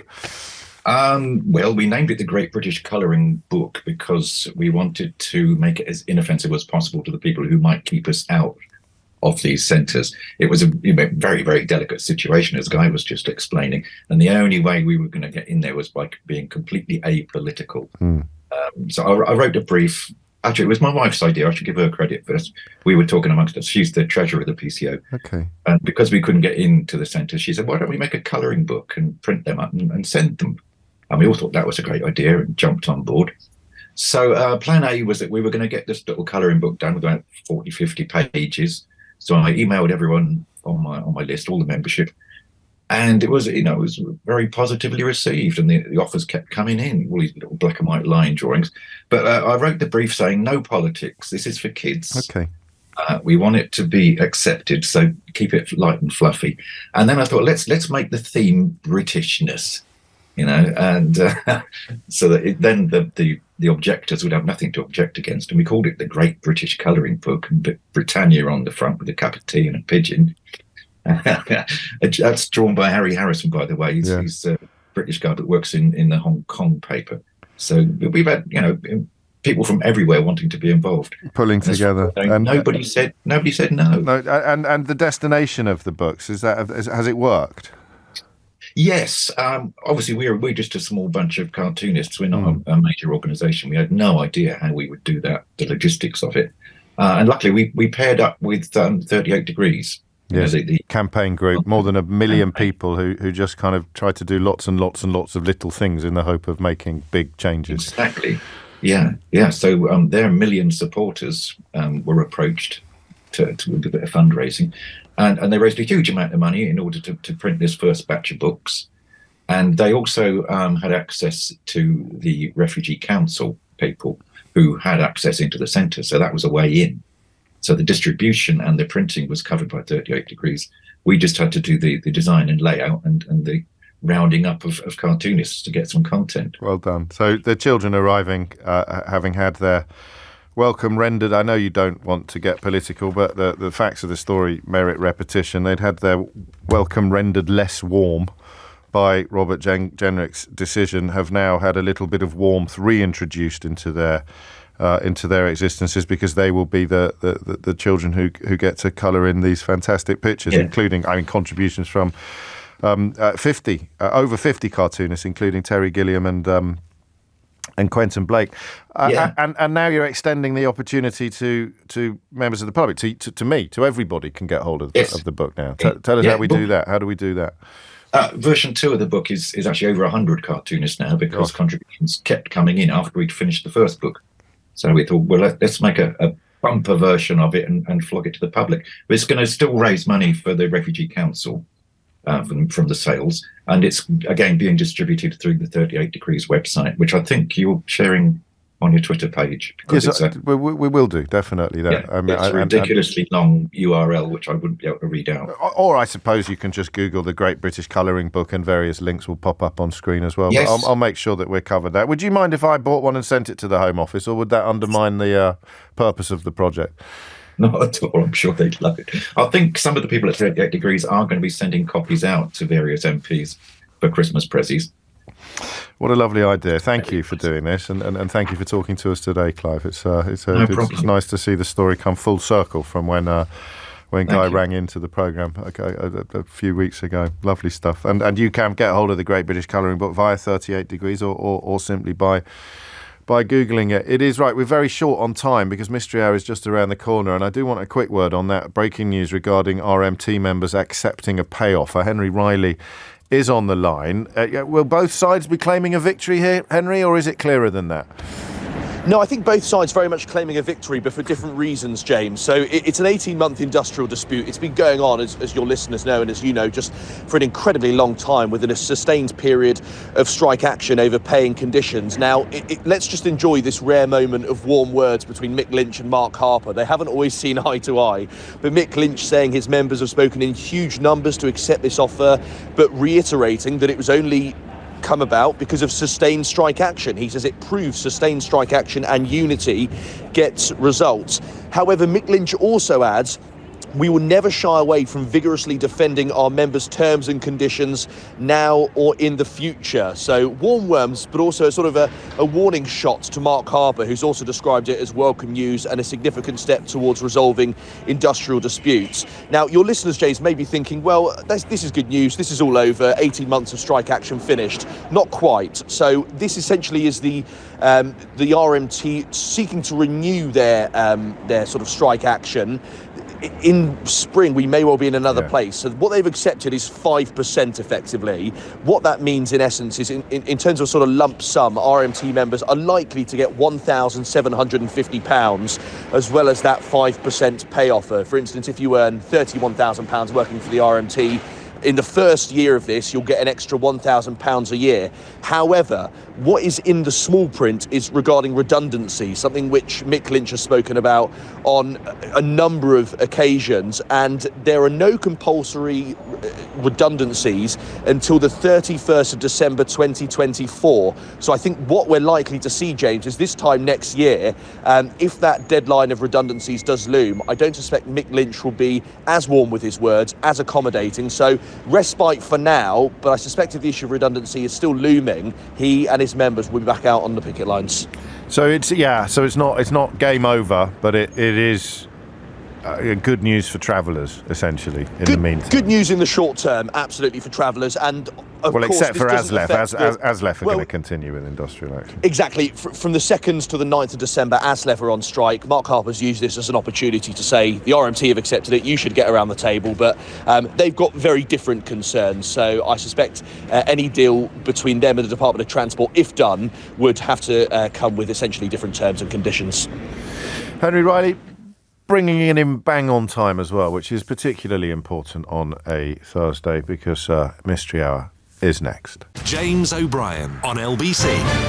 It is 3 minutes after 12 and you are listening to James O'Brien on LBC, where your weekly opportunity to achieve the sort of satisfaction not ordinarily available anywhere else on your radio dial is about to unfold. The way it works is this. You might have a little question bubbling away in the back of your brain. It doesn't really matter how silly it seems to you or how personal it is. I don't like generally questions about motoring, but even that has mellowed over the years, as I have mellowed over the years. But what I'm trying to say, if you're new to this, is there's no real rules. Something is puzzling you, and you think there must be an answer to that puzzle, and that somebody among our audience of geniuses will probably know that answer. Then ring in and ask. That's it. I mean, there it is. That's Mystery Hour. There are some housekeeping I must do at this point. There is a prize available for my favourite contribution of the day. That's it. That is the only... It looks like they're sold out of that colouring book at the moment, so rest assured I will bring it to your attention as and when there are new copies of it available. And we probably will, before the end of this hour, make a little mention or pay a little tribute to Shane MacGowan, who was so much more than just the Fairy Tale of New York. Beautiful, beautiful song though that is. But before all that Mystery Hour, my favourite contribution of the day will win a Mystery Hour board game. And with Christmas just around the corner, the Mystery Hour board game, 7 of which I signed at my event in Manchester on Tuesday night, a new record, is going to be particularly welcome. You can find out more details about the game at mysteryhour.co.uk. You can buy it there, but touch wood, you might win one by providing me with either my favourite question or my favourite answer in the next 50 minutes or so, 52 or 3 minutes or so. And I think that's it, really. Full terms and conditions are at lbc.co.uk. And we will, I think, crack on. We'll start in Newcastle. Dean is there. Dean, question or answer? This is most definitely a question, James. Carry on, Dean. But James, before my question, can I just thank you for your solidarity and support that you show us firefighters? I had to get that out there. Yeah, thank you. You can actually. I normally get a bit kind of. I fully take that, and it's my absolute pleasure to continue to do that. Thank you, Dean. Thank you very much. Okay, so James, do you drive? Oh, sorry, it's a motoring question, by the way. Oh no, how's that been allowed to happen? But you got to hear it. Go on then. Got to hear it. God, dear. Okay. Go on. Do you drive, James? Well, yeah. I mean, not a lot because I live in London and I go everywhere by public transport. But I have got a driving licence and a car. Do you share your car with Mrs. J.O.B.? Yeah, I mean it's her car really. She shares it with me. Okay. All right. Well, for the likes of myself, I don't share my car with anybody else. Right? All right. Yeah. And this question popped up in my head a few days ago because I've noticed that my car settings, the seat settings, the rear view mirror settings, it's the same. It remains the same. Nobody else touches it other than me. Yeah. I find every single time, and it's only in the morning when I first go into my car to drive, before I pull away, I find that I've always got to readjust my rear view mirror. Okay. Now my car isn't parked on a volcano. You can't blame Buntsville. There's no vibrations to reset the mirror. So you get into your car having no one else has got into it. Having no one else got into it. And you get into your car every morning. And lo and behold, you need to readjust it to. Yes. Okay. It's almost I'm not going to lie to you, Dean. It's not my favourite question of all time. But it is intriguing. What if it's only you? What if no one else gets in touch and everyone says it's only you? Maybe you've got some weird condition and your height oscillates overnight. You shrink a bit. You shrink a bit in the night, and then you sort of expand back to your original dimensions in the course of the day. Either or, whether I shrink or grow, my mirror should be permanently facing the ground or permanently facing the ceiling by now. So and it's a significant adjustment. It's not like a tiny little, just like almost an affectation. I will say at least about a centimetre adjustment, easily. All right. Easily. Okay, you're on. Yeah, I'll put it on the board. There's going to be words after the show about how on earth this got put through on the motoring grounds. It's not your fault. It's a breakdown in communication in the top team of operatives. But I shall. No, you're on. Okay, why does Dean need to readjust his rearview mirror, even though he is the only person that drives a car? Dean, take care and thank you for everything you do. 8 minutes after 12 is the time. Finbar is in Salisbury. Finbar, question or answer? It's a question, please. Yes. The question, I have relatives in both Bournemouth and Brighton, which I visit regularly. When I walk along the pier or the beach or in Brighton, I notice that the seagulls are quite significantly more aggressive they're not only Bournemouth, but any other beach. I wonder what's occurring. Have you been to Padstow? In Cornwall? Yeah. Yeah. I once had a Cornish pasty torn out of my hands by a seagull in Padstow. Yeah, in Brighton, I saw 3 attempts at food in the one day.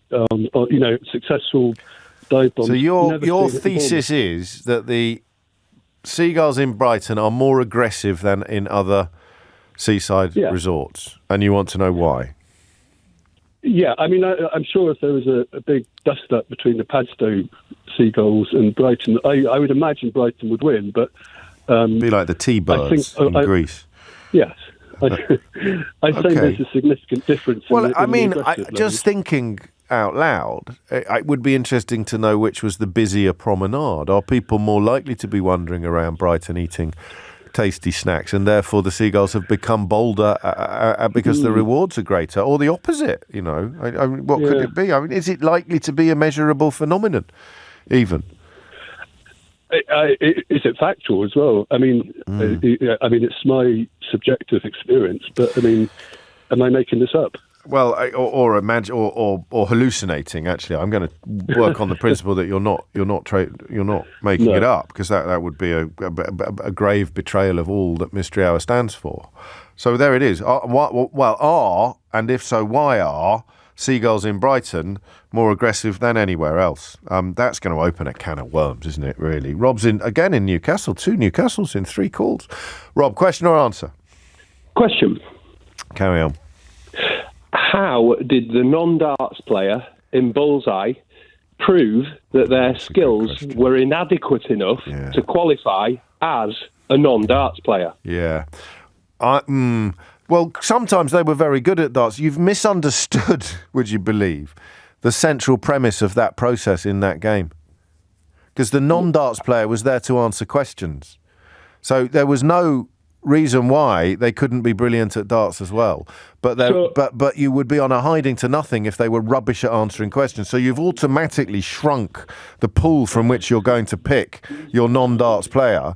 Think of them not as a non-darts player, but as the question answerer. So you need your best player for darts. You get them first, right? And then you get your cleverest, your cleverest mate. And if the clever mate is good at darts, there's nothing to stop them from being there. But if they're not good at answering questions and you've prioritised the darts over the questions, you're out in the first round, Rob. But the thing was, I always thought, why, if you were a really good darts player who's really good at questions, the non-darts player appeared to be rubbish at darts every single time. No, sometimes they were really good. They were? I'm not sure about that. They needed to be to win. You had to be quite good at darts to get all the prizes, to get a really good chance of winning the speedboat, even though you lived on the 14th floor of a tower block. You had to have a fairly good chance of the 3 darts that the non-darts player threw landing in the red, not the black. Yeah, but I don't recall seeing that many. Well, you're going to have to trust me. Well, there might not, but there weren't many. There weren't many. Enough that I watch repeats on Challenge sometimes, and I'm telling you, I haven't seen a non-darts player do very well with any level of frequency. It doesn't have to be frequency. I only have to find one to prove my point, and my point is that there is no test of their poorness at darts, because they have been hired for their brilliance at answering questions. Yeah, the only thing is, I just always thought, why don't you just get an Eric Bristow, Bamba Gascoigne on, who could do both? But I just don't. Because Bamba Gascoigne's darts are gonna hit the cameraman. Yeah, but they're supposed to be rubbish at darts. They're not supposed to be. This is the fundamental premise that you're falling down, and they're not supposed to be rubbish at darts. They're supposed to be good at answering questions. They're 2 very different propositions.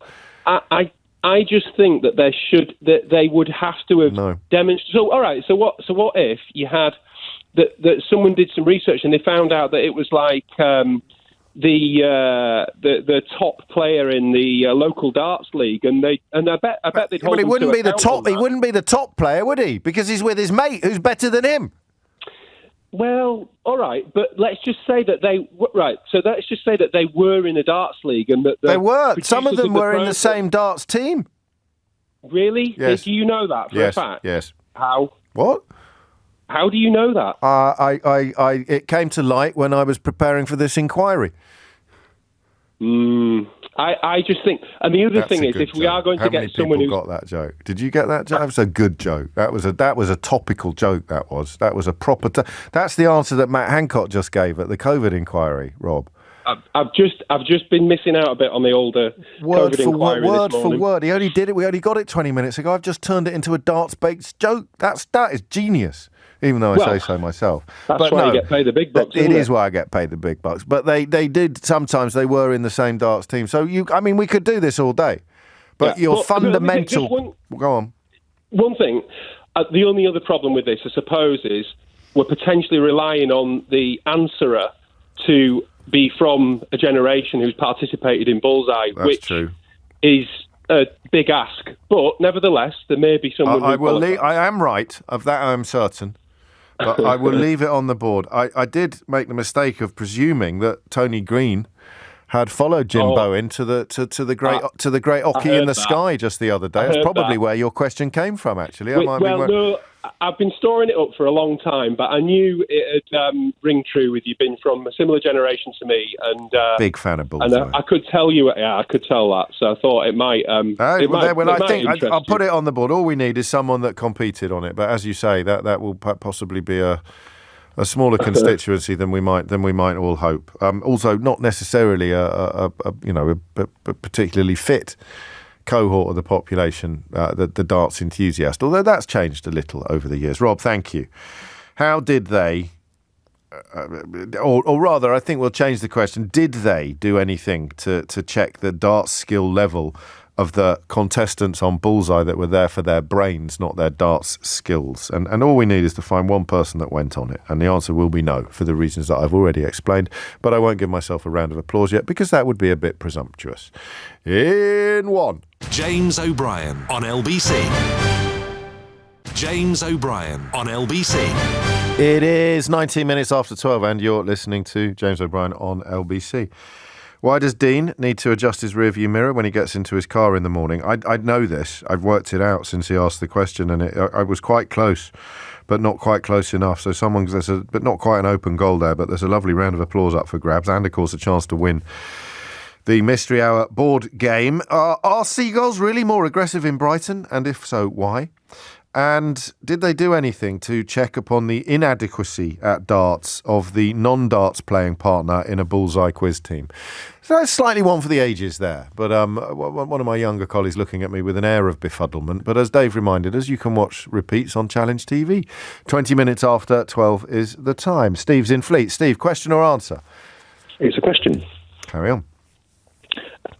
Like most people, I have a wheelie bin, and embossed in the lid, or on the lid, as part of the moulding, it shows the year of manufacturer, it shows a CE mark, and below that, it shows 95 dB, lowercase d, uppercase B, which you will know stands for decibels. I know the answer to the question you're about to ask, but carry on. Why would my wheelie bin have a noise rating? Yeah.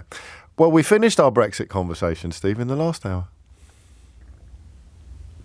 What's Brexit got to do with my wheelie bin? Well, I think you will find it was a European Union regulation introduced to manufacturers of wheelie bins to put a limit on the amount of noise a bin could make while being wheeled along or having its lid shut.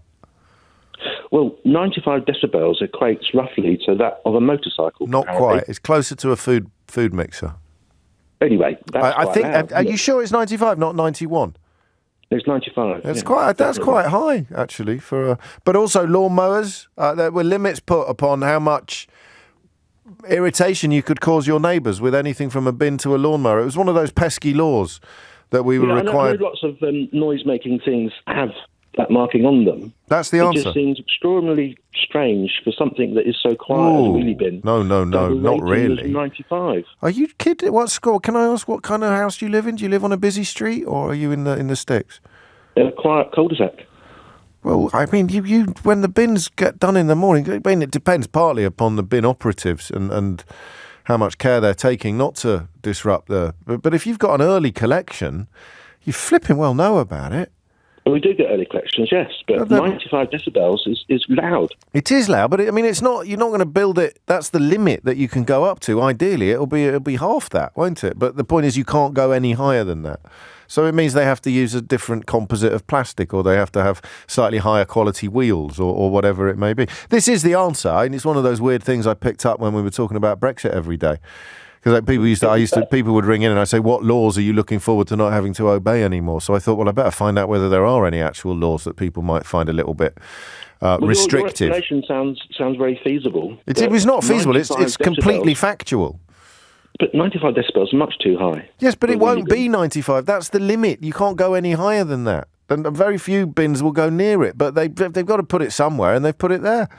If you get a bin lid and you slam it down as loud as you possibly can, then you're going to be getting close probably just in that tiny moment, as opposed to with something that's on permanently, like a motorcycle engine or a food processor. In that tiny moment, if it was a needle, it might just spark up to 91, 92, 93, but it's not allowed to go above 95. But no one's going to be standing there slamming a bin lid up and down for 10 minutes, are they? Unless they're weird. So as we've left the EU now, can I grind it off? No, it's better than that. You could make one out of cymbals. You could get a bin made out of cymbals, mate. You could get a bloody great cymbal instead of a bin lid and just smash it down as loud as you want all day. And that's freedom, that is. Do you know what that is, Steve? What's that? That's the sound of sovereignty, mate. Okay, well, I think you've answered the question. I have. But, I'm having a round of applause as well. No higher than 8 decibels. Those are the rules. 24 minutes after 12. I cannot believe that little bit of information that I must have filed away around 2016, 2017 has finally come in useful. Although I thought in my head it was 91 decibels. Thank you, Steve. Everyone's going to check their bin tonight. Alex is in Kingston. Alex, question or answer? James, hi. It's an answer. Hopefully, an answer. Carry on. Whoa, phone line. No, we'll come back to you. Your phone line's gone very funny since we put you through. Not your fault, not our fault, nobody's fault. Claudine is in Barnet. Claudine, question or answer? Question, please. Yes. Why is it when you have the flu that your joints and your muscles hurt and the soles of your feet? Why is that? I know it's inflammation, but why does it make them hurt? Everything hurts. Everything does hurt, but why? I don't know. It's a great question. Well, let's have a think. We should know this, shouldn't we? Your immune system is going into fighting the flu virus or the cold virus, and therefore your natural pain. No, it doesn't really work, does it? I'm good on bins. Ask me something about bins. No, I've got all my bin questions answered already. But my cousin was not very well in Korea. She's had the Korean flu, and we were trying to work out this question. So if somebody is medical... why does everything ache when you've got a flu? It's a symptom of flu rather than a side effect, an actual symptom. But the question still stands, doesn't it? Why would a cold virus make your soles of your feet ache? Thank you, Claudine. That's a nice question, and it is on the list. 0345 606 0973. If you can answer it, let's go back to Alex in Kingston. Alex, question or answer? James, it's an answer. Hopefully, you can hear me this time. Carry on. Yeah. So you're taller in the morning than you are in the evening. Oh yes.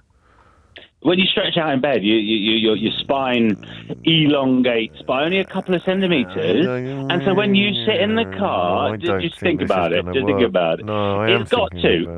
You think. If Dean was here, if Dean was here, we'd have to ask him whether he's adjusting it up or down. And I think he'll be adjusting it up, and you think he'll be adjusting it down. No, you'd be adjusting it up. If you're taller, you need to adjust. You need to tilt it up, don't you? Yeah, but he will be shorter at the end of the day. But wasn't the question that when you get in the car in the morning? Yeah, but when you get out of the car. So I think it is because the chair has sunk. I think he also adjusts it during the day, don't you? And then he adjusts it back in the morning. No, so I've noticed it in the morning. Well, I say no. It's because the chair, you've sunk into the chair. It's more likely that it's the sinking into the chair that has caused it than the actual expansion of the body, surely. I think it might be a combination of the both, because you are definitely 2 centimetres, give or take, taller in the morning than you are in the evening. 2 centimetres? give or take. That's why when anyone asks me how tall I am, I say I'm 5'10" straight out of bed. Are you serious on that? I don't think this is true. 100%. 100%. So what is it? Is it gravity? Gravity forcing us down that makes us get a bit shorter in the course of the day? Exactly. Yeah, 100%. Well, stop saying 100%, because it's clearly not 100%. 93%. 52%. 52% shrinking, 48% the chair. So no chance, as you approach the end of the day, vary quite a lot. Yeah, all right, okay. So you park up at the end. You're driving through the day, a slow process of the mirror no longer being in an optimum position because you are both shrinking and sinking. So both you're shrinking and sinking, but you don't really notice it because it's incremental. But when you get into the car the next day, you're at both optimum height and the seat is at optimum foam expansion, and you think, crikey, I'll just adjust that slightly, and then it's back to optimum mirror position.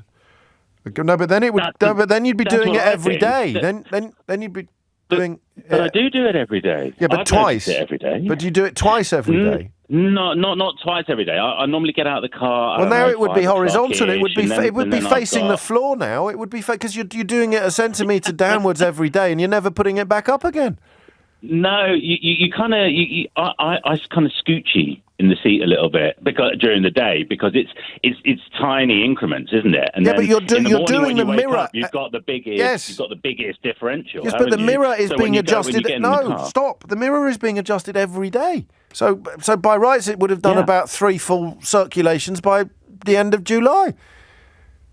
No, it's like leap years. Eventually, you'll adjust it once or twice, and it'll catch up with itself eventually, adjust it back and then you'll again. adjust it back up again. Yeah, no, but in the morning, where there's the massive differential, and you get in, he might not do it every single day. He said he did. He said might he did. Notice he said he did it every single day, and if he's not adjusting it back at any point in the day, then shrinking and sinking doesn't matter at all, does it? It makes no sense. Well, maybe. Yeah. Well, I think maybe. More likely, he's mistaken about doing it every day than the fact that or he hasn't noticed to do it, or he hasn't noticed that he's readjusting it in the course of the day. That's more likely. Yeah, possibly. I think that's more likely. But we'll go with shrinking and sinking is the answer as to why your angle on the mirror is different in the morning than it is when you get out of the car in the evening. I think so. Yeah. Also, you slouch a bit. You slouch a bit as you get sleepy and all that kind of thing. Yeah, I think I described it as scooching down in the seat. You do adjust your seat position throughout the day in your car, I think. You can do. I've noticed it. Do you think this is true from Jess in Brockworth? I used to work at Disneyland, and we often had to disappoint small children who were not quite tall enough for a ride in the morning, but then, no, they were tall enough for a ride in the morning, but then they were too short when they came back later in the day. They would have been really close to start with. Yeah, but you would be. They're quite strict about it, aren't they? So if it could be up to an inch, 2 centimetres, you said. I went to Legoland the other week with my daughters, and they were pretty liberal, if I'm going to be honest. Yeah, but Legoland, they're not like, Disneyland. Some of the rides at Disneyland are a bit more hardcore than the rides at Legoland. Yeah. Well, anyway, I'll give you a round of applause. Shrinking and sinking, and I've got no reason to believe that Jess is yanking our collective change. Could also be a looseness in the mirror hinge.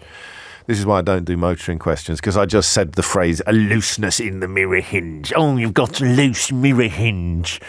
That's why we don't do motoring questions on Mystery Hour, because you just made me say loose mirror hinge. Amelia Cox is here now with the headlines. James O'Brien on LBC. James O'Brien on LBC. It is 12:34 and this is Mystery Hour. The rearview mirror question, I think that I am satisfied with that answer. However, questions that still need answers include the bullseye question, the aching muscles question and the seagulls question. I think that's the lot. 0345 606 0973 is the number you need if you can answer any of those, or if indeed you have a question of your own. Eli is in Jerusalem. Eli, question or answer? It's a question, James. Carry on. First off, can I just say, it's been quite hard times here in Israel. Well, I was going to wait for you to reference that, so I'm glad you've done that. Right, and especially today there was this terror attack, and just thinking this mystery hour came, and it is just a bit of hope and happiness. So gosh, what an amazing thing to say. Thank you, mate, and stay safe. So I just wanted you to know that. Thank you. Yeah, thanks a lot. Okay, getting on to the question. I wanted to know, is there any sort of limit that you can have in a memory?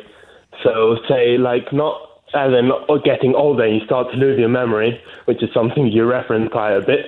But I'm talking like, just like we think of memory as your brain, like if you think of it like as an SD card or like a memory drive, is there like a limit to how much knowledge you can like cram in before a test, before like it's too much? You mean as a human memory, like a right, like got gigabytes or petabytes or whatever you'd call it? Right. I understand over a course of time you could obviously amass knowledge, but like, could we say like in one sitting or something? Is there like a limit or? Yeah.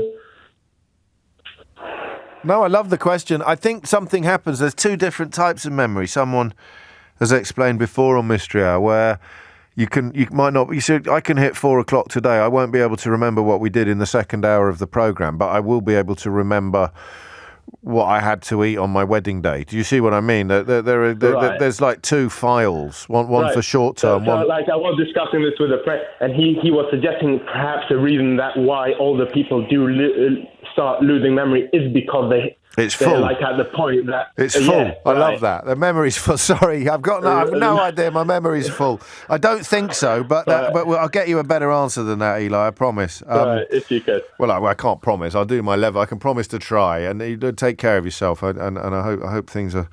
Well, obviously, we all hope things are better where you are sooner rather than later, Eli. A sobering contribution. Thank you for it. Gary is in Catford. Gary, question or answer? It's a question, James. Yes. The question is, various breweries produce a dark beer that they refer to as IPA. It's not that dark. Well, darkish. But it's my understanding that the IPA is an abbreviation for India Pale Ale. Yeah, so it's not dark then, is it? It's a pale ale. Well, okay. It's darker than a lager. But it's not as dark as a stout or even as about the same. But anyway, it's a pale ale, an India Pale Ale. India Pale Ale. Well, yeah, so I suppose I'm using the term generally darker than lager and that sort of thing. Yeah. But, what the question is why is it referred to as India Pale Ale? What's the connection with India? Is there some kind of historic connection with India where that IPA or India Pale Ale comes from? So I can't take the win on this because I know it was for export to India, but why it would be preferable, I mean, I presume that it has got something to do with how hot it was in India, and therefore you wanted this is before lager was invented, so it would be a more refreshing drink than a pint of heavy or a pint of best or even obviously a pint of stout. But I don't know that. I don't know that bit for sure. What the reason why it was preferable to have that kind of beer as opposed to the other beers that would have been available at the time, because you could have small beer, couldn't you? Yeah. When you could have a very low alcohol content, which they drank instead of water, effectively, because you'd get cholera from the water. So what is Indian about India Pale Ale? Yeah, that's what my kind of. I like it. Curiosity is. Yeah, no, mine too. Now, I mean, it must have been something to do with the East India Company and when we were exporting loads of stuff to India. But why did they need a special beer? Thank you, mate. Thank you. Do you like a pint of IPA? Do you? I do. Yeah, I do have a drop now and again. Yeah, they're a very nice, It's a very mixed bag. There was one last night. I didn't have it in the end. It was in a Fuller's pub.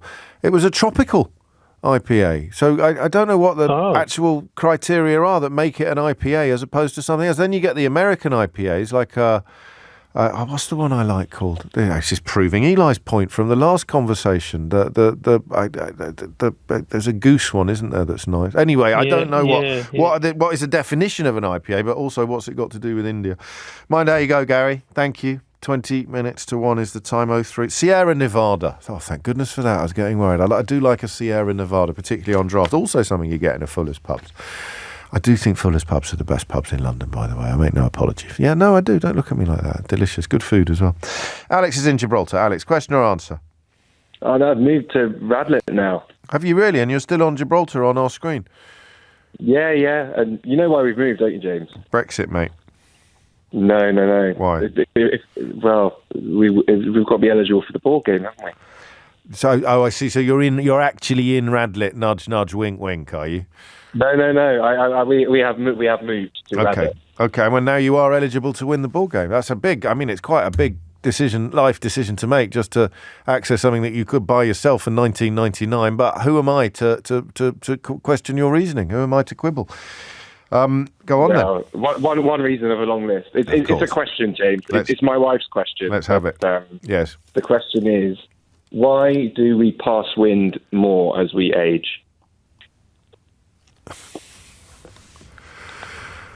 I don't think that's true. I appreciate this is anecdotal. I've not read an academic study that says it is, but from anecdotal, I don't think it's true. Family, friends. Do you? Well, did you go to boarding school? I didn't know. See, I think that gives you an insight. There's always a few lads. There's always a few lads. If you share a room with 14 other teenage boys, holy moly!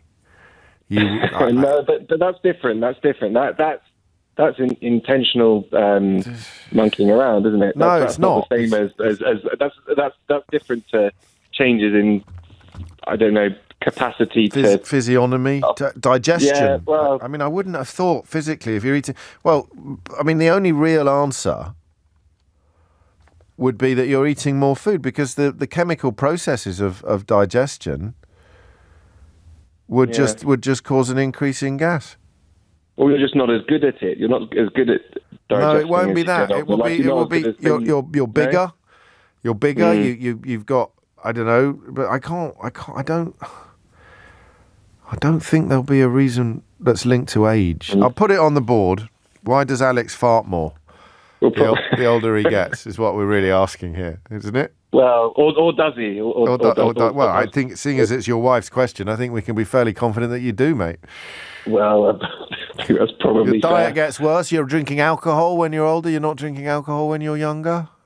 Well, I drink less alcohol now. Maybe that's, I don't know. What, than when you were 8? Less than I used to. Well, no, I drink the same now as I did when I was 8. Very difficult childhood, clearly. All right, you're on the board. Why did we break wind more as we get older? Working on the presumption that we do, which may be challenged, but we'll accept it for the purpose of this question. Thank you, Alex. Welcome back to Blighty from your travels. So flatulence, IPA, information retention, aching muscles, darts, and seagulls. Brian's in Cannock. Brian, question or answer? It's an answer, James. Carry on, Brian. Right, so this is an answer to the memory question. Oh, I can't remember that. What was it again? Sorry. So basically memory is hugely complex, but yes. To keep it simple, there are essentially 2 types of memory, short-term and long-term. Yes. Right. So short-term memory, you have to repeat the item in your head over and over and over again to keep it in memory. Long-term memory is created by the connection of neurons to each other. Yes.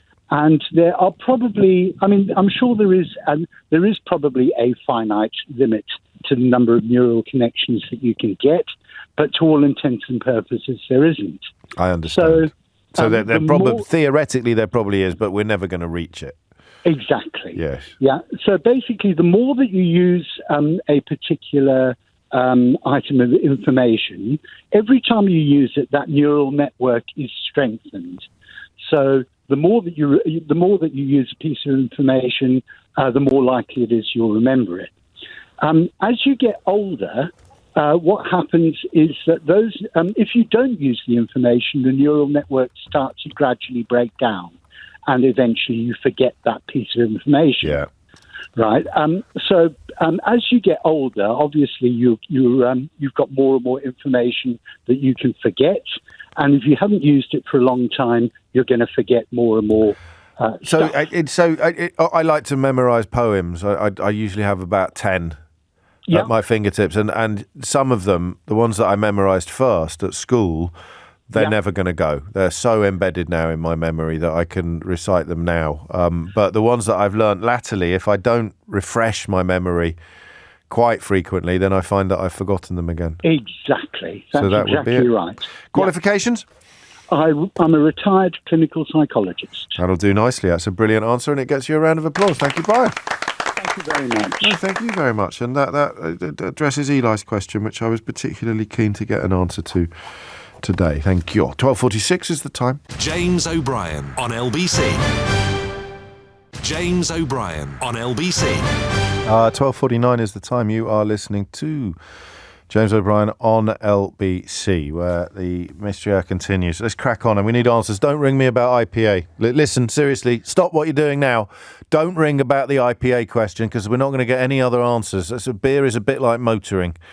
The enthusiasm levels are off the charts. I think we've got an answer on IPA, and it's probably not true, oddly. A friend of mine who's a landlord has been in touch, but I won't let that spoil the parade. Don't ring. Stop it. Don't ring me about IPA. I need questions to the answers of whether, I need answers to the questions even, of whether the seagulls in Brighton are really more aggressive than the seagulls in Bournemouth, and if so, why? Did they do anything to check the darts skills of the non-darts playing partner in a bullseye team? 0345 6060 973. Why do our muscles ache when we've got flu or a cold virus? And do we break wind more as we get older? Those are the ones that I need answers to. All right. Miguel is in Milton Keynes. Miguel, question or answer? Hello, James. Here's a question. Carry on. I was watching the Portugal game against Liechtenstein the other day. Yes. And to my surprise, the national anthem from Liechtenstein sounds exactly like the God Save the King. Are you sure? Are you sure? Exactly. Well, I think we should check. Please do.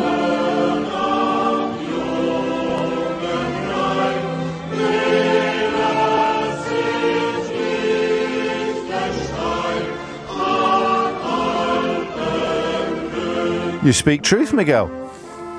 Yes. And you want to know why? Yes. Yes. Why? It's a perfectly reasonable question. so O Ben am similar Jungenrein. O Ben am Jungenrein. Go on. I don't know the lyrics. I mean, high on the young Rhine. Young Rhine? Young Rhine. The river, high on the young Rhine, like the early bit. So Liechtenstein, the Rhine is quite new when it's in Liechtenstein. So high on the young Rhine. O Ben am Jungenrein. Mm-hmm. But why? I just don't get it. Why is so similar, the music?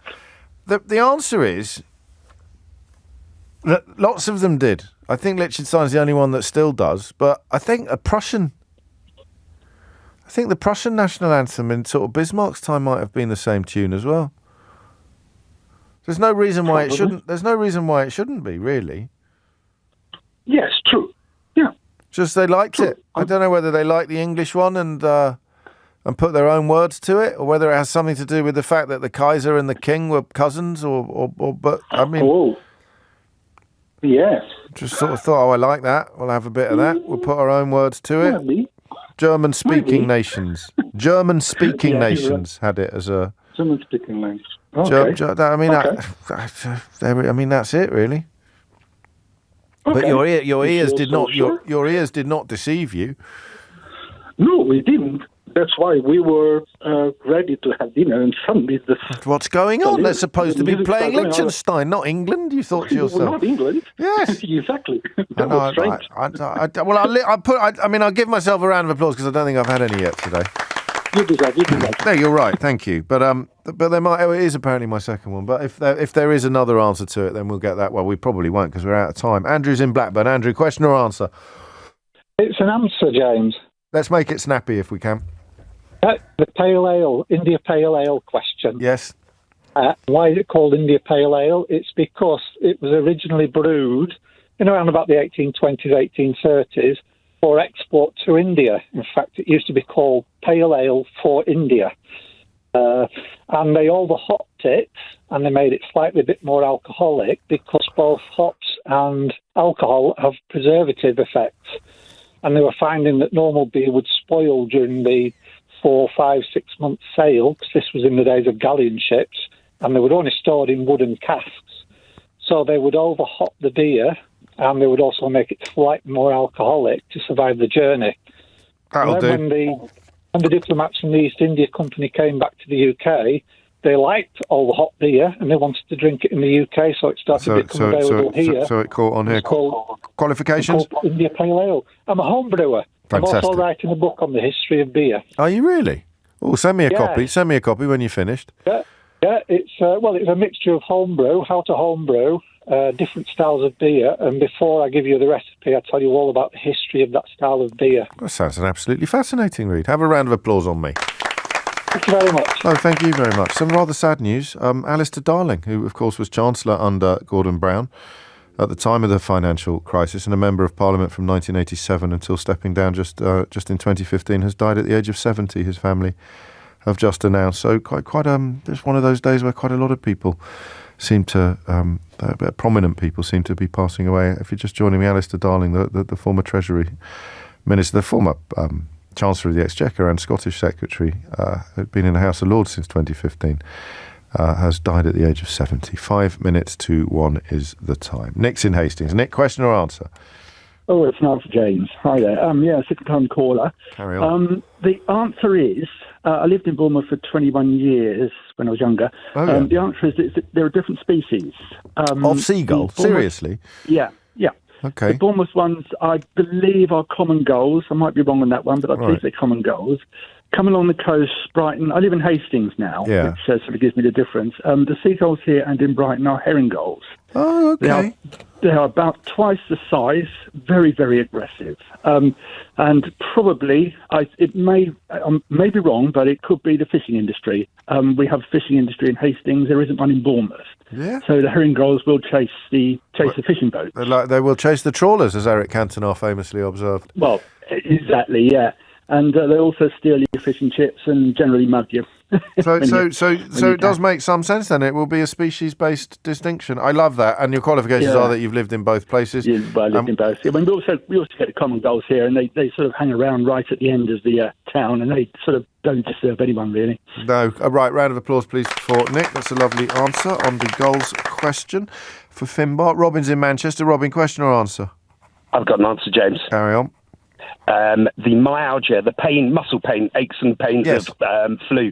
It's called myalgia, which is a inflammation of the muscles. Oh, yes. And when you get infected by a virus, your body obviously fights off that virus to get rid of it. Yes. That involves white blood cells joining onto the virus, which then actually targets them for attack from the body's immune response. But part of that, it creates a sort of cascade of inflammatory chemicals called cytokines, and they are a bit of an irritant elsewhere in the body, so they cause inflammation within the muscle cells and the lining of the joint cells, so you get the aches and pains of the joint and muscles. Qualifications?